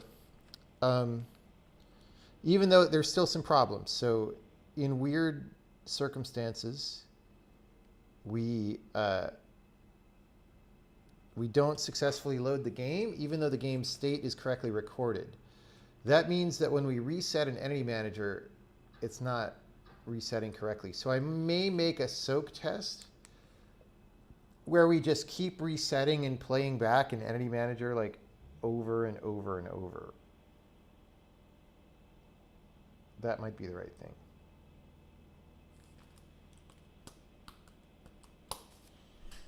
I don't know. It's not infinity left, it's Infinity -3, okay? There's a big difference between infinity and Infinity -3. It's like you don't even know math, man. Okay, so the next thing to tackle, so, you know, small problems like that one are important, but more important is to even get all the baseline functionality in. So there's levels. Like if we do, let's go to skipping stones. All right. Oh, we got to clear prompts. Okay. See how that prompt faded out? Clear prompts. Hard kill when switching levels. That was a thing I forgot to do when we added the control prompts. All right, so let's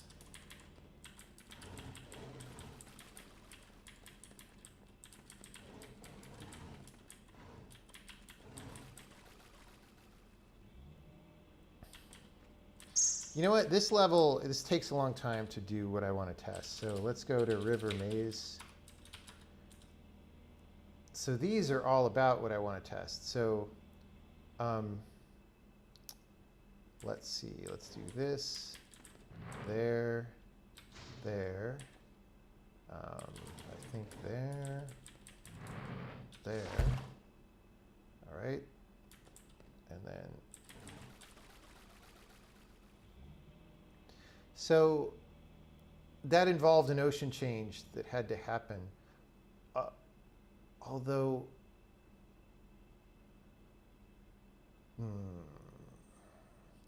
we could kind of fake it, but I don't think we should. So anyway, so here I've successfully gotten to the thing. I'm going to Control P that to save. I'm going to reset it. I'm going to load it, and I think the ocean is going to be in the wrong shape still. Yeah. See how I got here? The rock is in the water, and the ocean is not modified. So we need to actually I'm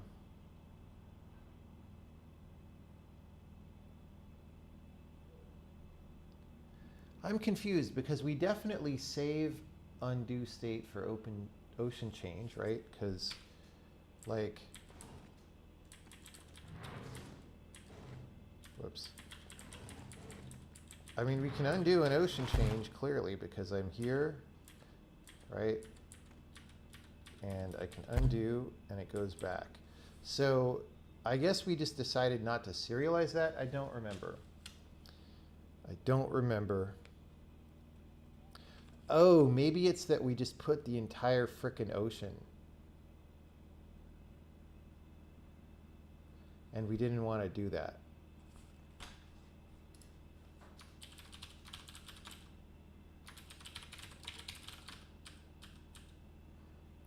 If there's an ocean change, no, there's just an index, and we change it square by square.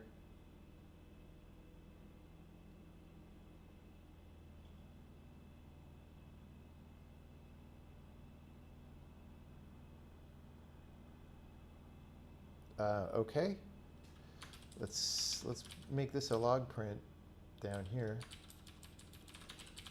You know what, we should check in because we've done a lot of good things before we do anything else. So I guess we're just ignoring action type ocean change when we serialize. So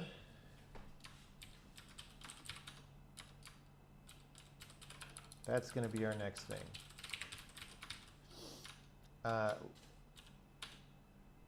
Let me check my email to make sure things aren't exploding because of all the big changes we did. I don't see anything exploding.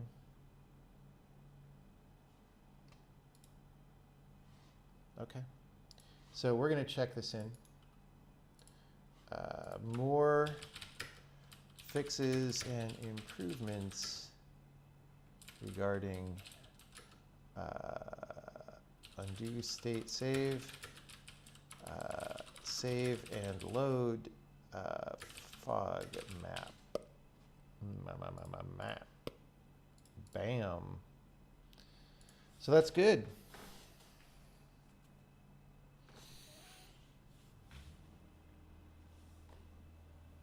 Are there any questions? I'm thinking this might be time. It might be time to end the stream and finish waking up and go to work. Or we might start doing the ocean change. I'm not sure. I'm like on a knife edge about this. Maybe if I eat some chocolate and drink some more green tea and answer some questions, then maybe I'll want to push forward on that.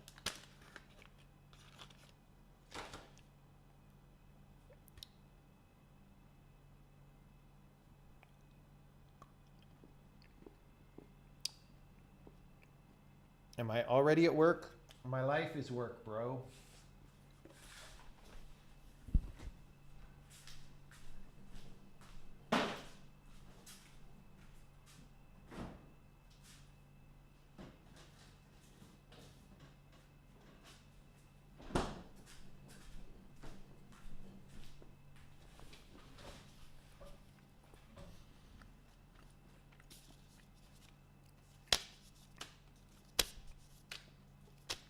let's start with on topic.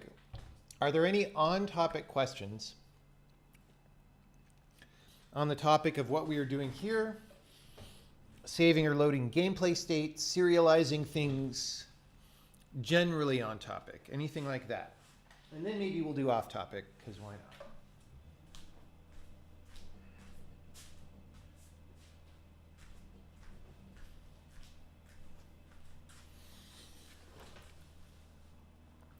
Please give you my chair. That is not on topic. How does the version system work when serializing, deserializing entities? Okay, so basically, the way it works right now, this is different from the way Casey likes to do it, by the way. And we may change, I don't know. But the way it works right now is the same way it worked in Braid and the Witness, which is the definition of every entity has, for the fields that are serialized, the list of valid version numbers, right? So if that's introduced at a particular version of the entity, we know that. And if it's removed later at a different version of the entity, we know that, right? So when we're going to load or save an entity, like if we're going to load an entity off disk, it's probably a different version than what we currently have. And so so the first thing we pull off is just the number of what version it is. And then using that number and those fields that we maintain on the entity, we can know which entity members are correct to load. So yeah. If you think about it, like that's still a general description, but if you think about it, it'll become clear. Are there mechanics of the game that you haven't showed yet on stream? Yes, of course. Did you use relative pointers to serialize save game data? No. Do you have any guide to serialize state correctly or a systemic system? I mean, we definitely have a system that we use. Do I have a guideline? I mean, what do you mean? Like the job is pretty well defined, right?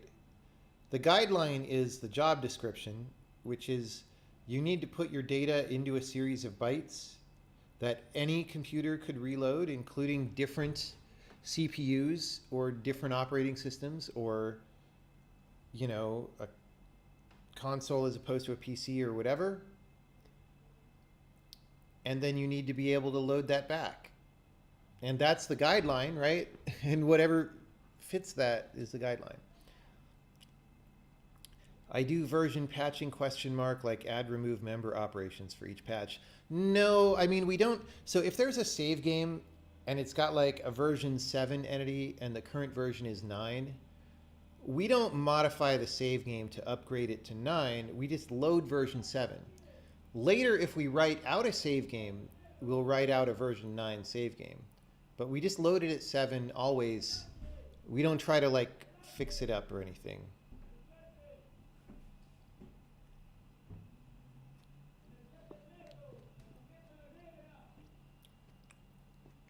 What if you move a thing in a struct? We do that by deprecating the old member and adding the new member. So you just make a new version, you terminate the previous member at the previous version, and you add the new member at the new version. However, you now have the problem that people who load the old version need to know that the value goes in the new position, right? And so you can write a little hook that does that says, oh, if we're loading a version 7 entity into version 9, then copy this field to that field. But we don't do that very often.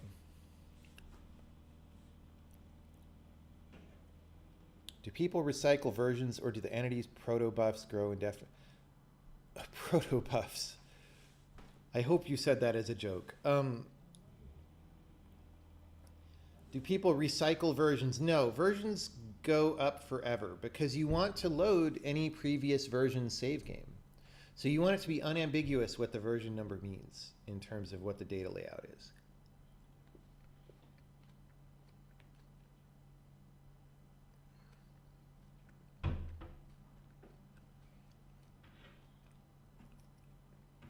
How does the system handle renaming or changing the type of serialized variables? Well, renaming, you just can rename it because we don't save the names actually. We load things by just what index they are in the thing. So, yeah, we don't care what the name is. Changing the type, you do it like I said, you deprecate the old one and you add a new one of the different type.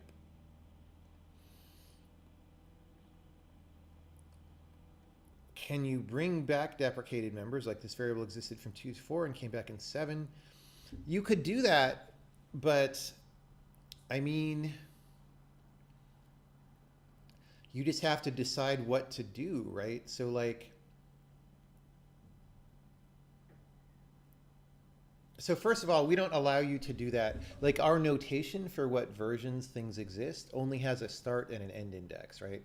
So if you wanted to come back in version 7, you have to make a new one that starts at version 7, and then your loader needs to know, oh, if it's between 2 and 4, then copy it to this version 7 variable. If it's 5 or 6, we use a default value. Like, you have to define that because the system can't know what happens if you load a 5 or 6, right? So, I mean, I guess you could declare the default value to be what you expect, and that would simplify. But no matter what, you would make a hook in that case to do that mapping. And we just don't have to do that very often.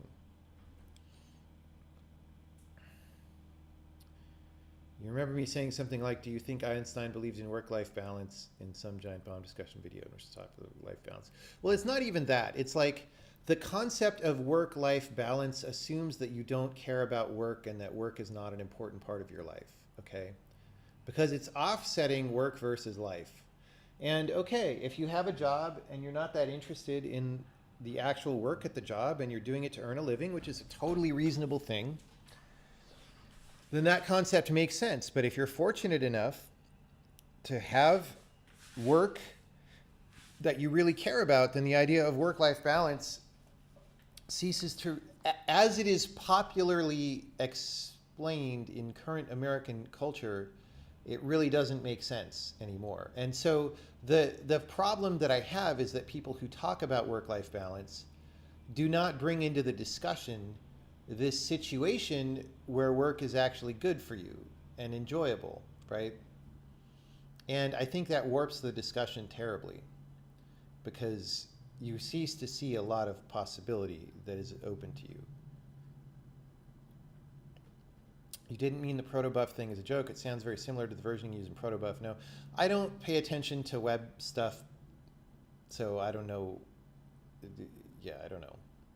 I mean, again, so the rant that I went on yesterday or the day before is like, I'm tired of web people making special cool names for stuff that everybody's been doing since the 1960s.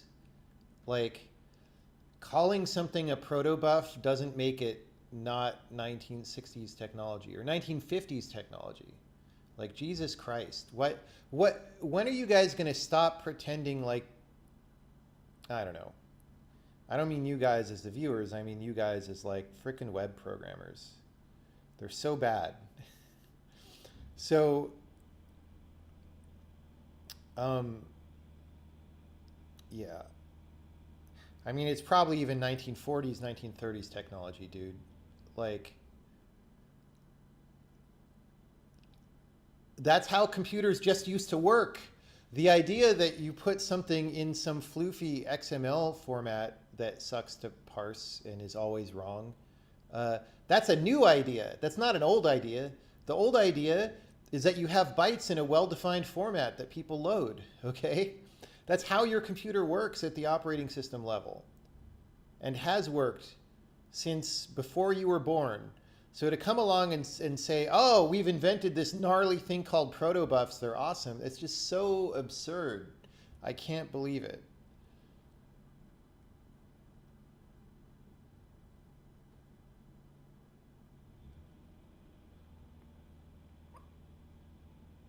Right, and so I want to make clear what I'm objecting to, right? So I'm not objecting to Google making a serialization format and calling that specific format like protobuf or whatever. That makes sense because it's like, look, this is our particular binary format. This is how things happen based on what the desired data is. That all makes sense, right? The part that doesn't make sense is the distortion that then happens where web people like think that that's a new idea generally and start calling things protobufs if they're structured binary formats. It's like that's the part that makes me weep for the future of humanity, okay? It's not Google inventing a specific format and giving it a name. That part's fine.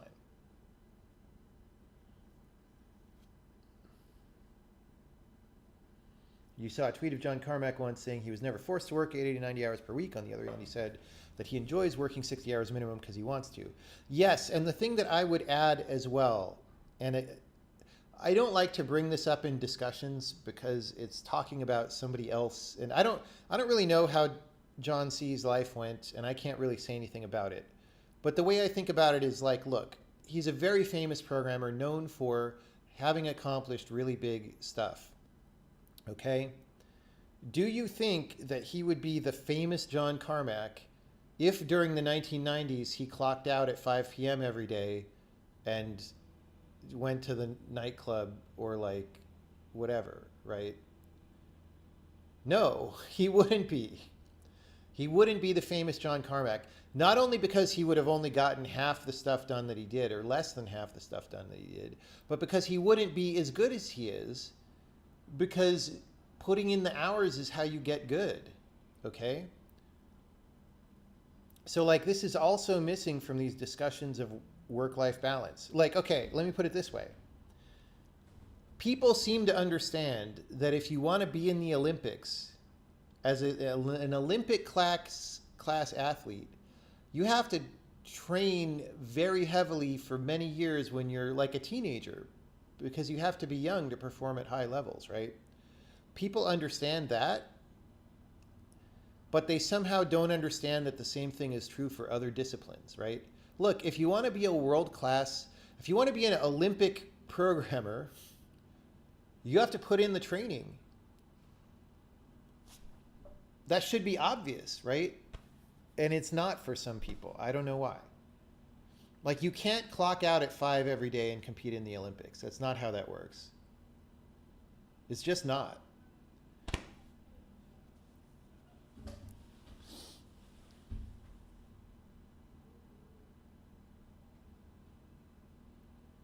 Someone's saying you can like what you do and still want to clock out at 5. That's fine. That's totally cool. Like if you enjoy working, 9 to 5 or whatever with a 3-hour lunch, and then you got some stuff done that day, and then you want to go to the movies or something. That's cool. I'm not objecting to that. I'm just saying that if that's your life choice, just realize you're not going to be one of the best programmers. That's just how it is. And people want to live in this this wishful thinking reality where like they can work 5 hours a day and also think they're one of the best programmers in the world, and that's just not how it works. It's not how it works.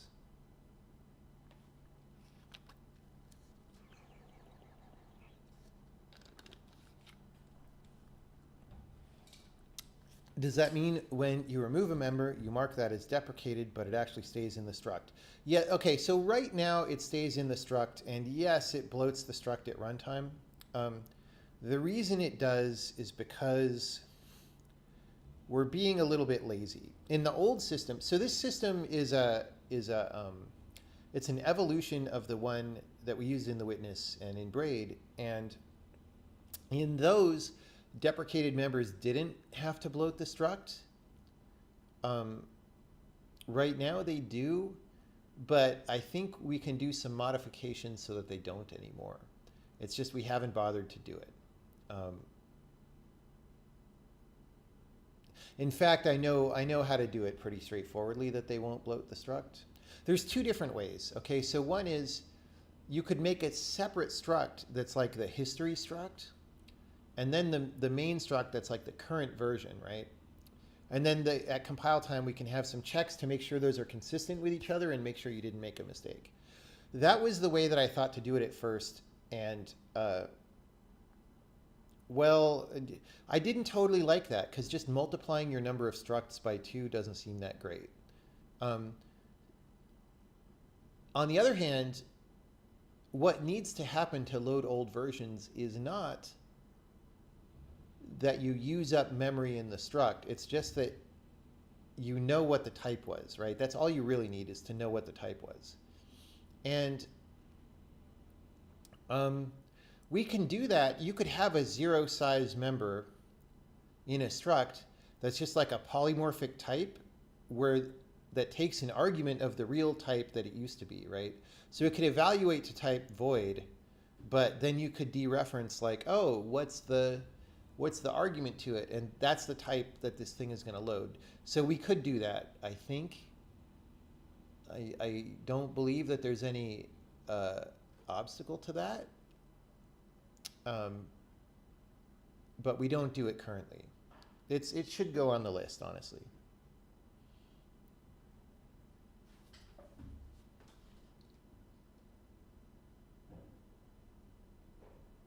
You think the difference is that nobody should force you to work more than 40 hours a week, but you shouldn't shame people for wanting to work more on their own projects to better themselves either. That is true, right? So again, I'm not justifying like crunch at game companies. I'm not justifying an employer telling you to work over the weekend if you like your job. That's not cool, okay? But these discussions that everybody likes to get mad about on the internet need to acknowledge that some people want to work a lot more than 40 hours a week, and those people are going to be the most successful people. That's just how it works, because they're going to be, they're going to just get more done. So some people try to make this argument that you get more done at 35 hours than 60 hours. That's nonsense, okay? Like, that's true for people who don't care about their jobs and, just need relaxation time or whatever. But if you really care a lot about your job, like if you really find it fulfilling, you would get more done at 60 hours than at 30 hours, right? So that's first of all. And secondly, again, the more time you put in, the better you are. So yeah. And then again, there's the third difference, which is just if you're working for someone else's company, that's not the same as if you're working on your own projects, right? And so I'm not saying that you should work for someone else's company for like 80 hours a week if you want to be the best programmer. You could work for somebody else's company, for the regular amount, whatever your regular work week is, part-time, full-time, whatever, and then go home and put the rest of the hours into your own thing. That's totally reasonable. I'm just saying that don't be too seduced by this rhetoric that everybody in the world should work a 30-hour week or whatever. Because first of all, it's not realistic because the people who don't do that are going to outcompete you, right? Secondly, it's not realistic because it ignores the fact that a lot of people get meaning in life through work, okay? And if you deny them that they should be working, you're denying them a significant portion of the meaning in their life. So all of that should be part of the discussion, and it generally isn't because the internet is stupid. Do I ever find working long hours negatively impacts my physical health? Not usually. Do I stay physically active? Yeah. Maybe not as much as I used to and not as much as I maybe should, but in general, I'm fine. If you work 60 hours, you can't keep up with more than 20 hours next week. I don't think that's actually true. I think that's only true if you are burned out and don't enjoy what you're doing.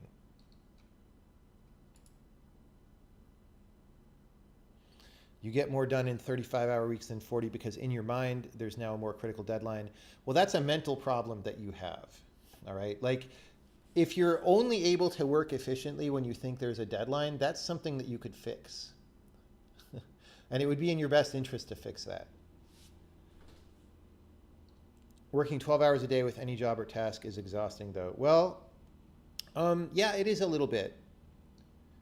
It is a little bit, and then you catch up after several days and just work 8 or 9 hours that day and sleep extra.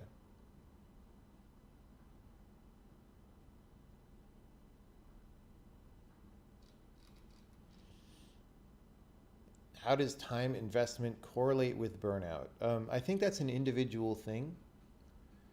Burnout is not just about time investment. It's about whether you succeeded or failed at what you were doing and whether what you were doing was worth the time investment. And that depends on individual cases.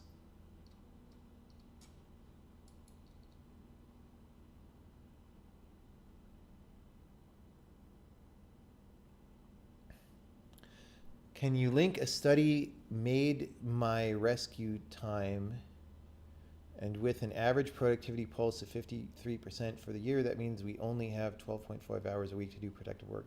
I have no idea what that sentence you just pasted even means. Work on drivers and you'll like to go after 8 hours because it's really terrible. Yeah, you would want to go after 2 hours if you work on drivers, dude. Drivers are ugly. And again, that's part of the problem with our current world.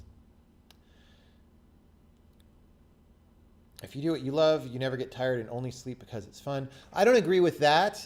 You get tired. If you're using your brain really hard for many hours, that's actually tiring. But you don't get tired in the way of like, I just don't want to do this anymore. You're just like, oh man, I want to keep working on this, but I can't think very clearly right now, so I'm going to go rest. If you've never had, let me put it this way, if you don't frequently end up in that mental state that I just described of, wow, I want to keep doing this, but my brain is just too tired right now, then you're not actually working at the productivity level that you could, which may be fine if you don't want to be productive. But if you want to be productive, it's like, okay, that's like, yeah, I don't know. Hopefully you know what I'm saying.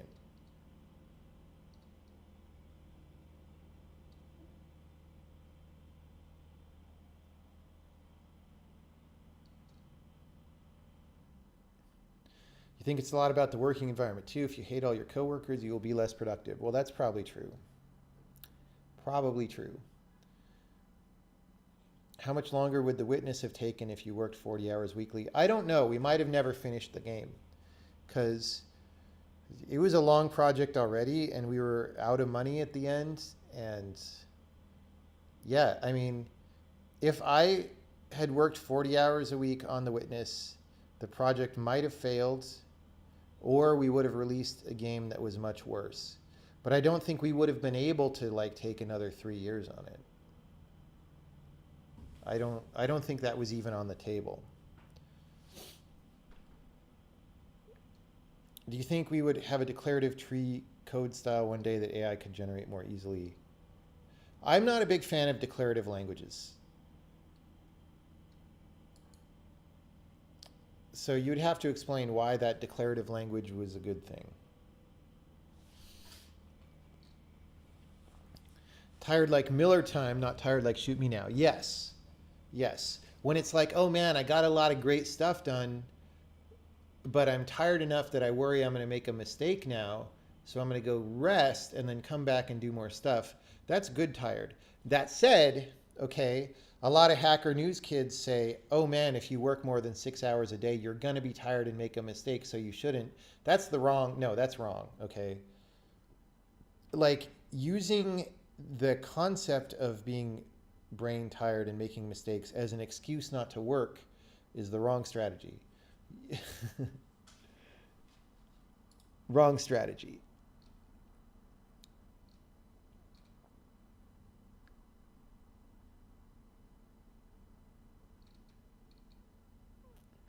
How much time have I been working on The Witness per week? I haven't worked on The Witness in a long time, so I don't know what you mean. We shipped that game a long time ago, and then I worked on it somewhat after ship, but I don't work on it these days. How do you learn new stuff? What is your there's no process. You just work on what you're interested in, and then you learn the things that you need to know to do what you want to do. You find working on embedded systems firmware makes you tired rather quickly, but only for that specific topic. Working on high-level PC stuff is still fine after. So it's good to have several different projects to work on simultaneously. That can be, right? Like you can both psychologically, if one of them is psychologically hard, you can switch to the other one to just shift gears a little bit. Totally. Even so that can happen with different topics on the same project, right? So like maybe I'm doing engine code for a while and then I get tired and I'm like, I'm just going to do some levels, right? Or I'm just going to go work on the editor UI and make it a little bit nicer. Like those tasks are different enough that one of them can give you a break from the other one while you're still making progress, right? Or maybe you have two projects. Maybe you're like, oh, here's this project and here's this other project that's very different, and it feels like a break switching from one to the other, right? Those are both valid tactics. Me ranting on the Hacker News again. Yeah, I mean, Hacker News, dude, it's so bizarre because on the one hand, Hacker News has this image of we're all the smart startup kids who are going to do all the startups and change the world, right? Which is great. It's a good energy to have. But then every time a topic about work comes up, everyone's got all these excuses how they can't work, right? Or how you shouldn't work. And it's just very schizophrenic, okay? It's funny. It's very funny.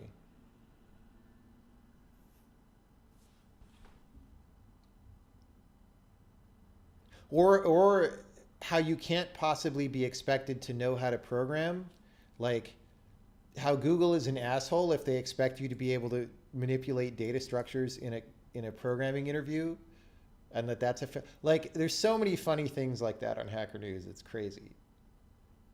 Have I solved tough programming problems in my dreams?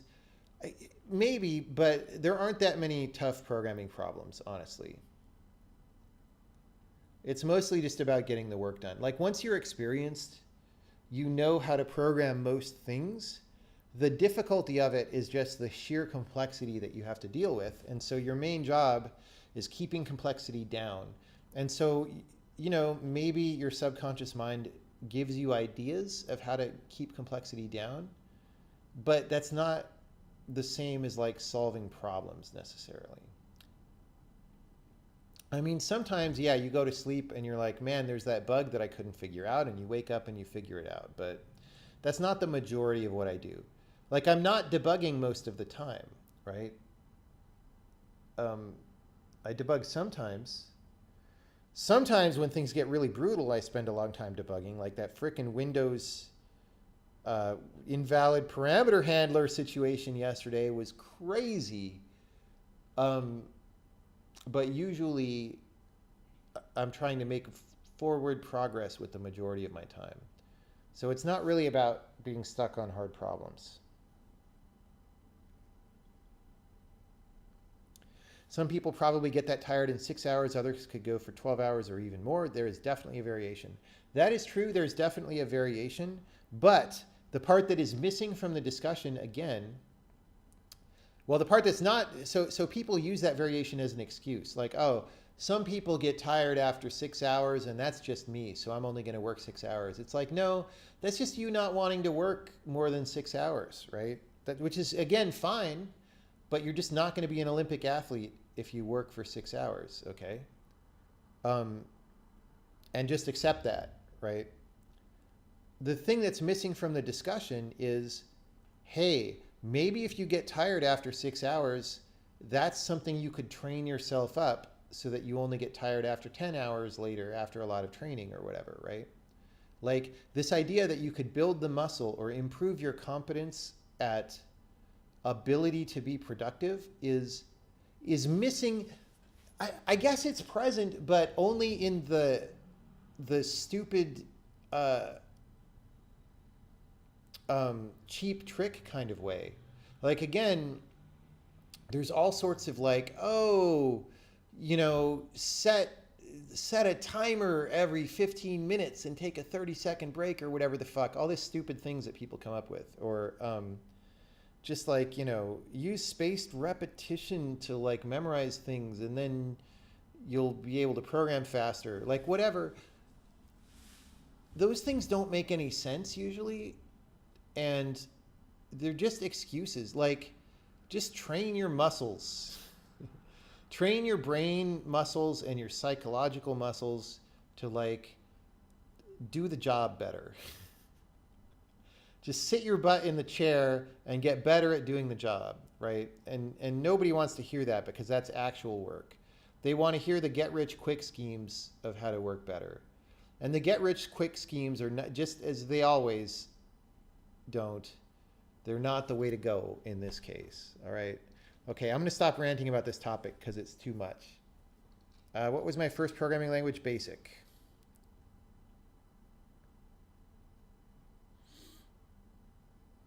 How do you source information to learn something new that you have never seen? There's no such thing. Like, if I want to learn something, it's because I saw the thing somewhere. So I don't understand the question. What do you think about Google-style interview when you program on whiteboard or paper? I mean, I've never been in a Google interview, so I can't say anything about that. How many hours per week did I work on The Witness when it was in development?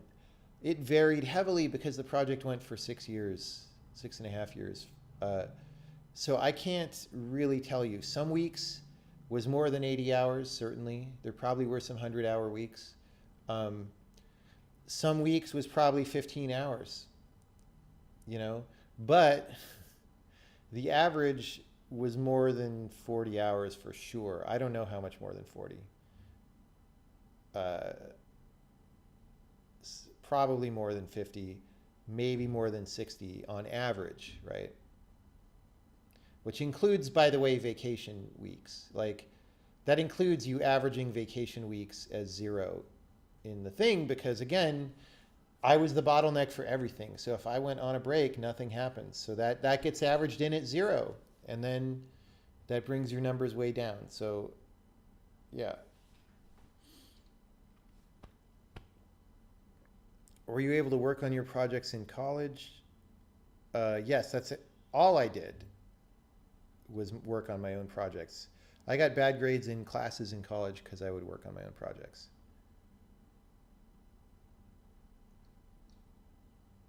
Someone says they get brain tired when pushing through something that's a bit past their level of understanding, like reading through new code base or something. Just doing something mechanical that doesn't take a lot of critical thinking isn't very tired. That's a good point. And again, the observation is you could flip back and forth between those two things to continue being productive. It's like, oh, I can do the new difficult thing, and then when I get tired on that, maybe I go take a 15-minute coffee break, and then when I come back, I do the mechanical thing that's not that hard, right? And that way you can alternate between the two and still be very productive and not just quit for the day or go read Hacker News because you claim you're tired, right?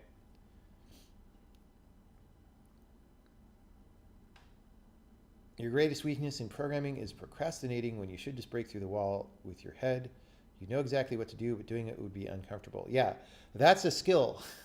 Just knowing that you need to do that and just barreling forward and doing it is an actual job skill that you get better at, right? So like, okay, again, analogizing to other jobs. Do you think that a UFC fighter is comfortable getting punched in the head when he's in the octagon fighting somebody else? No. No. So comfort is not an excuse, right? That guy's just like, look, this is the profession I picked. I've got to win this fight against this other guy. It's going to involve getting punched a little bit. We're going to go get punched, and we're just going to try to punch more than we get punched, right? That's your job sometimes. And the better you are at that, the better you are at it.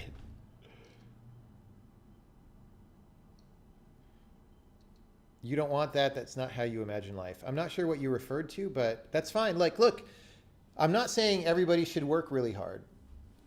I'm just saying acknowledge your life choice that you made, right? So if you don't want to work very hard and somebody else does want to work very hard, don't be surprised when A, they make a lot more money than you, and B, they're better at their job than you after 5 or 10 years because they worked so much more at it. Like, those are the natural consequences, right? So when people go then complain that some people have more money than other people, it's like, well, that person frickin' worked 5 times as much as you. If you actually honestly look at the hours, what do you expect them to have? And why wouldn't they have 5 times more money than you if they worked 5 times as hard? Why wouldn't they at least have 5? Because it's actually everything's super linear, right? So someone who works 5 times as hard, you would expect them to have more than that much success, whether you're talking about money or skills or whatever, okay? Now there are trade-offs. The person who doesn't work 5 times as hard might like have more romantic relationships or travel more and see more places in the world, whatever. That's all true. So I'm not saying that one of these choices is correct. I'm simply saying be realistic about the choice that you're making and accept the consequences of the choice, right? If you don't like the consequences, then make a different choice. But if you want to make that choice, if you're like, look, I want to have lots of romantic relationships, I want to travel around the world, you know, I want to see a lot of movies, I want to listen to symphonies, and so I'm only going to work 6 hours a week, or 6, I don't know, whatever. Pick a realistic number, 10, 20 hours a week on average, and take lots of weeks off. That's totally fine. Dude, I have no problem with that. Enjoy your life. Totally cool. That's great. If that's what you want your life to be, awesome. I'm just saying, don't do that and expect to be on the same level as somebody who works 80 hours a week programming. That's just not going to happen.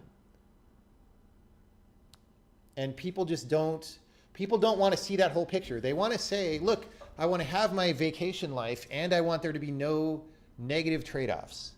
And it's look, everything is opportunity cost. There's positive trade-offs, there's negative trade-offs. And that's just the reality. So, okay, I'm going to stop ranting. I've said the same thing like 10 times.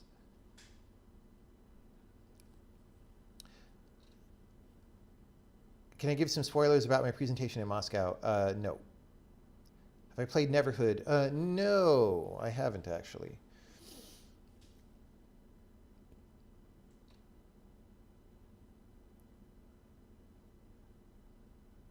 You encounter a new kind of problem. How do you investigate solutions or check the realm of possible approach? I mean, that's a very general question. Like, you can just read about topics. So like, hey, I need my game to be more frame rate independent. You can start asking other people in games how they do that. You can search on the internet, although that's getting harder and harder, right? Read books by people who knew what they were talking about how you architect code. Like, it's a very general question, and I can't give a more specific answer to that.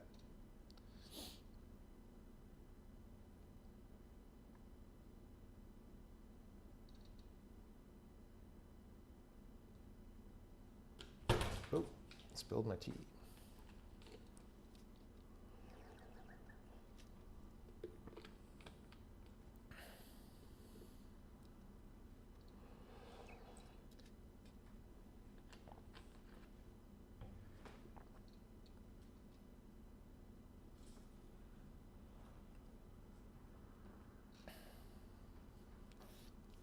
Do we have experience as with part-timers as an employer?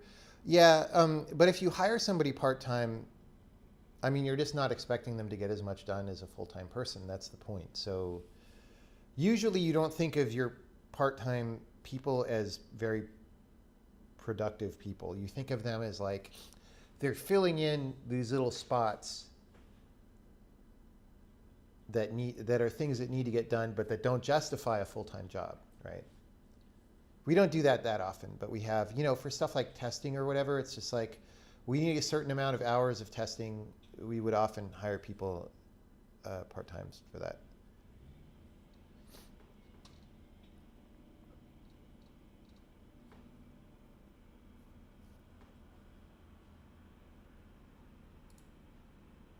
Okay, let's get back to programming. You know, I want to do at least a little bit more work before I go to the office.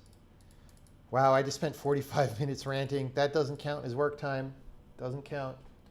Okay. So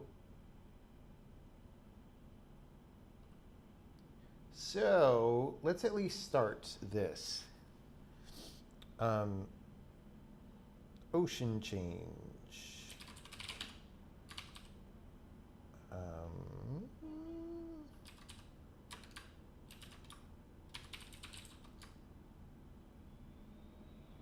Okay. So when we serialize an ocean change, what do we do? What do we do? Ocean change, going down the range. When we serialize an ocean change,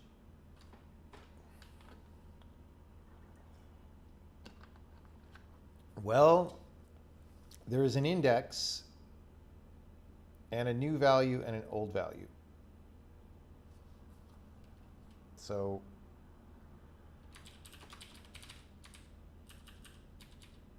and those are ocean values. All right, put builder cast S32. Okay, change is action dot ocean change dot index. Okay, and then we got to put an ocean value. What is an ocean value?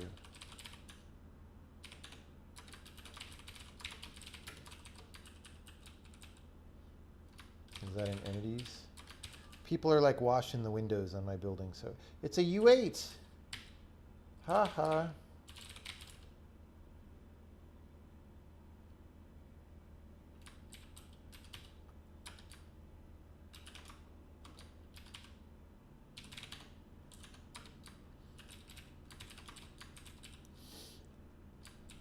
So we're going to assert that type of change dot old type of, what are we going to assert? Size of ocean value is equal to 1. Okay, so if this ever changes, this is one of the things that we learn over time about software is if there's invisible influences, make them explicit and make them break. So here we have a static assert. Like we're putting this into a file, and when we write it as 1 byte into a file, now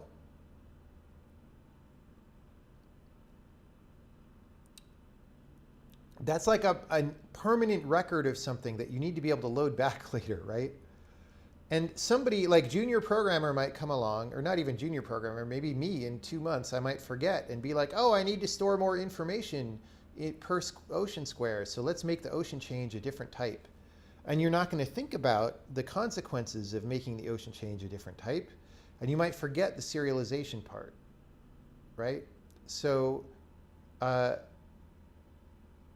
this at least helps us. Now you should hopefully, if you go modify the ocean change, you should search through the source and look at what that might affect, but you still might not know. And so this is our way of saying like, look, if somebody ever changes this, the program will fail to compile until you come here and handle the situation, all right? And it's important to insert these. So anytime you're writing some code and you're like, this could mysteriously break later, try to make it explicitly break rather than just like, oh, I made this ocean change and now the files don't frickin' load, but I didn't realize that before I checked in because I didn't happen to test on anything that had ocean changes because that's a minority of the levels. Like, yeah. Although, yeah. So this, right, because this is a static assert, not a dynamic assert, it doesn't require us to even run this code ever. We don't need coverage on this for this to fire, right? This will just fire when we compile. I'll show you. I'll show you. So we're going to put builder change.old value, put builder change.new value, and that's it. Okay, so let's compile. We compile. If I come along some other time, I'm in this file and I'm like, oh, ocean change also needs a color, I don't know, old color, vector 4. Actually, no. That's the wrong, we didn't handle that. What we handled was ocean value, even further away. Let's say we just need this to be a U16 because it needs to have more bits. That's something you might do and not think about all the consequences because you don't know that's even being serialized somewhere. So now if we try to compile, we break. Compile time assertion failed, line 239.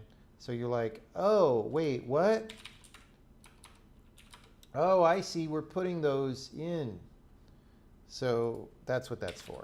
Like, this could be very far away in the program for this. And this is how you make a connection between those two things, right? Changes have consequences. Consequences.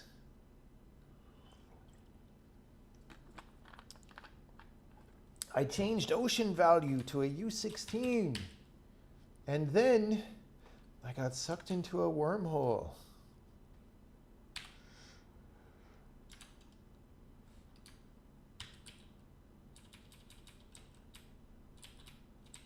Okay. I mean, this looks pretty simple.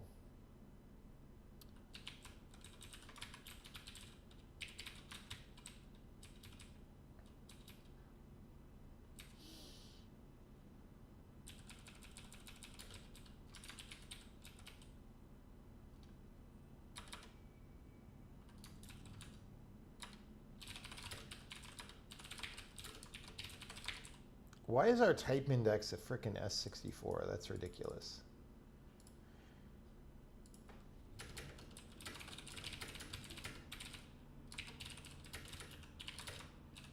That could definitely be probably just 16 bits to be safe.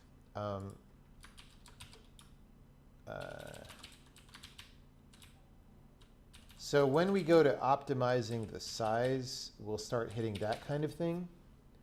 We don't want to do this yet because it's like we gotta, because now we've got saved files in the old format, we've got to change the form. Or maybe for stuff like that, we just reject all the old, because we haven't shipped this to anyone and we haven't even turned on auto-saving of undo data. So if I just throw away everything less than version 6, it's fine and we don't complicate the code. But that's a different task.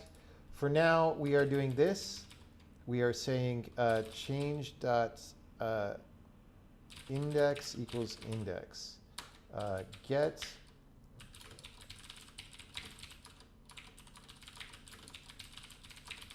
okay. Well, guys, I don't even know. That might be all we need to do. Maybe I screwed it up. Let's find out. Ocean change.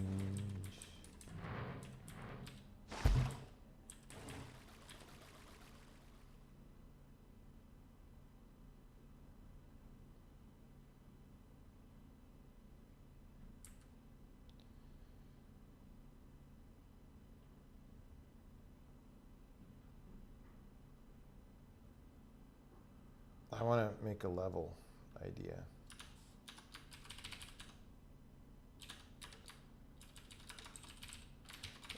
River maze through many spots of fire. You step up onto rocks, back on Lily later, etc. Okay, great. So we're gonna record. Okay, reset, load. Hey, the ocean is correct. Reset, load, undo, reset, load. There we go. This is all pretty good, people.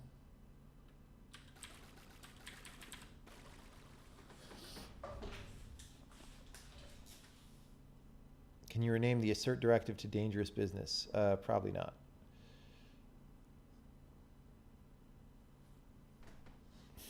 Default onboarding movie for Tekla is Consequences. That's not a bad idea.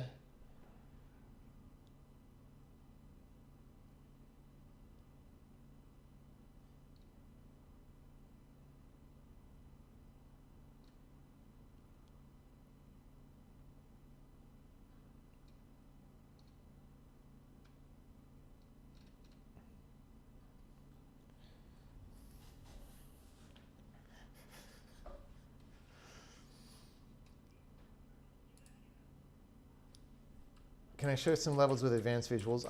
They'll just come up when they naturally come up. I mean, we haven't announced the game yet, so, you know, bro. All right, we're officially at Infinity -3 War. In fact, we'll change the thread title. Even though we're probably going to end the threads, the stream title, we're probably going to end the stream soon.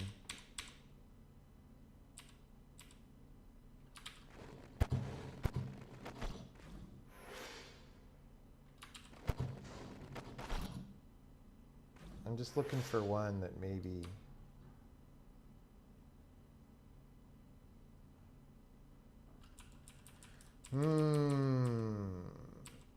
Okay, this one's entertaining just because it's so complicated.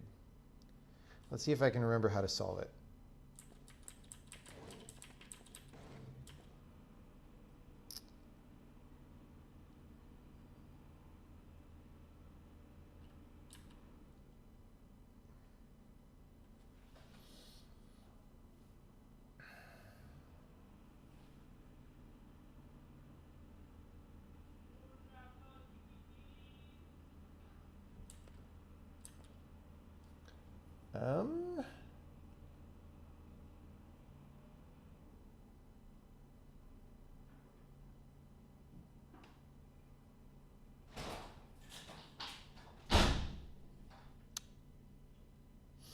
These guys are now washing my mirror, my window, right outside. All right, what do I do? I'm going to push that. That's going to go around. I'm going to get on it. And I'm going to need that. Okay, so I'm going to push this. Consequences.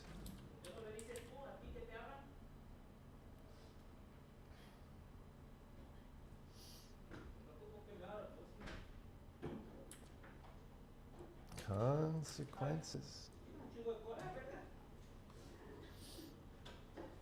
Am I more productive in the morning or the evening? I don't know if there's a difference. Both are good. Whoops. Like again, if you're more productive at one time than another by a lot, that's something that maybe you could improve. You could figure out why you're not productive at the other time.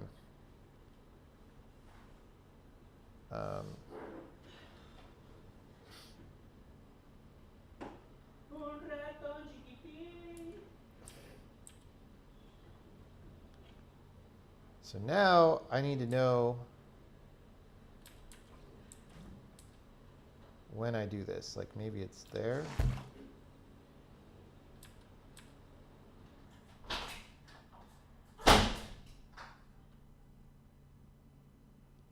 Consequences. All right. Well, let's save that. Oh, we crashed. But wait, it's an assert failed in render font? It says we successfully saved.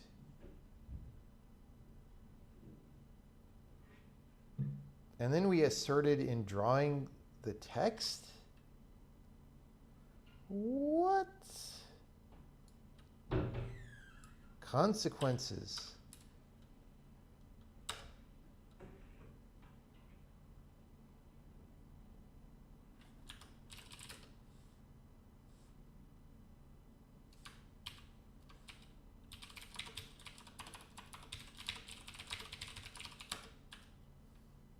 load. Okay, well, we loaded our undo. So that part was fine. Like, I can undo all of this. Remember all these things that I did? Remember when I wore that on my head? That was funny.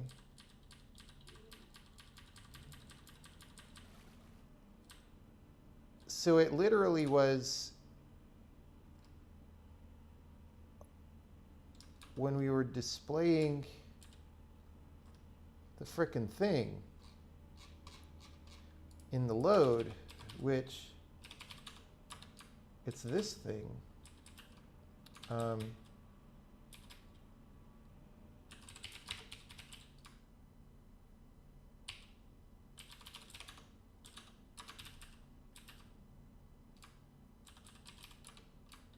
Why is this modified now? Because, right. Load undo data was in campaign.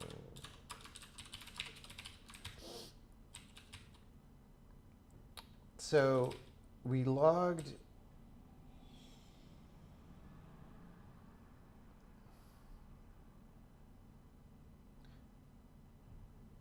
No, it was save undo data. Right, because we logged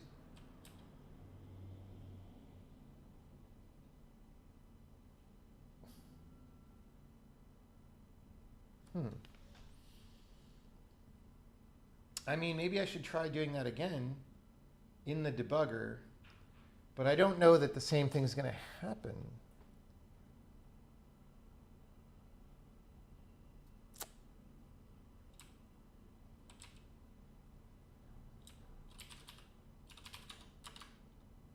I'm really hungry. So we just call game report undo data saved. That should be something that we could just draw fine with the fonts.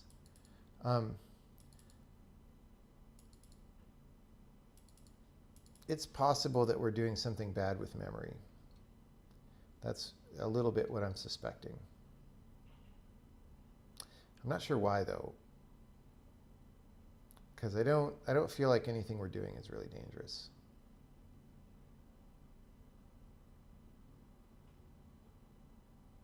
Anyway, so there's that problem. There's the problem where, you know, sometimes we don't seem to have an entity of the same type in the same ID, right? There's a couple little problems like that, which is why we can't turn this on by default for other people on the team. But we are going to save this progress.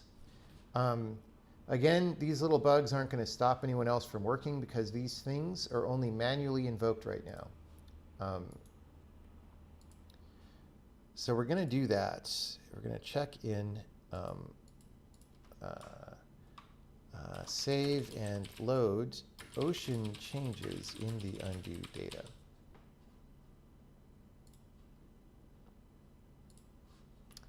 And we will continue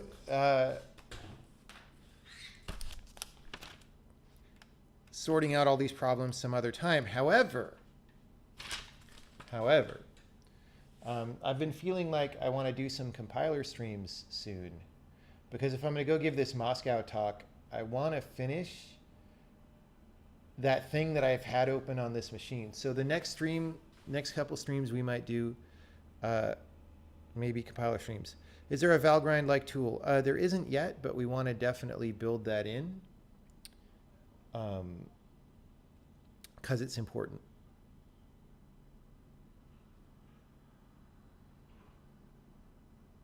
When's the Moscow thing? It's next week, if I can get into the country.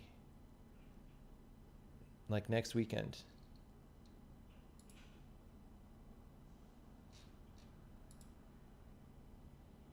All right, let's see if we can raid somebody.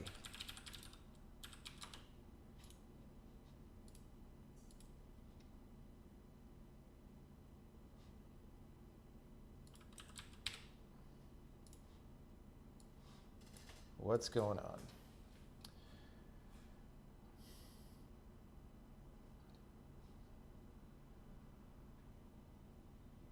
Incorporating monetization, that's a big no. That is a big no.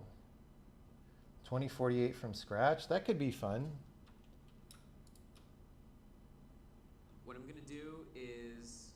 Let's I'm do this. going to call grid spawn. All right, see you guys later. Thanks for coming by.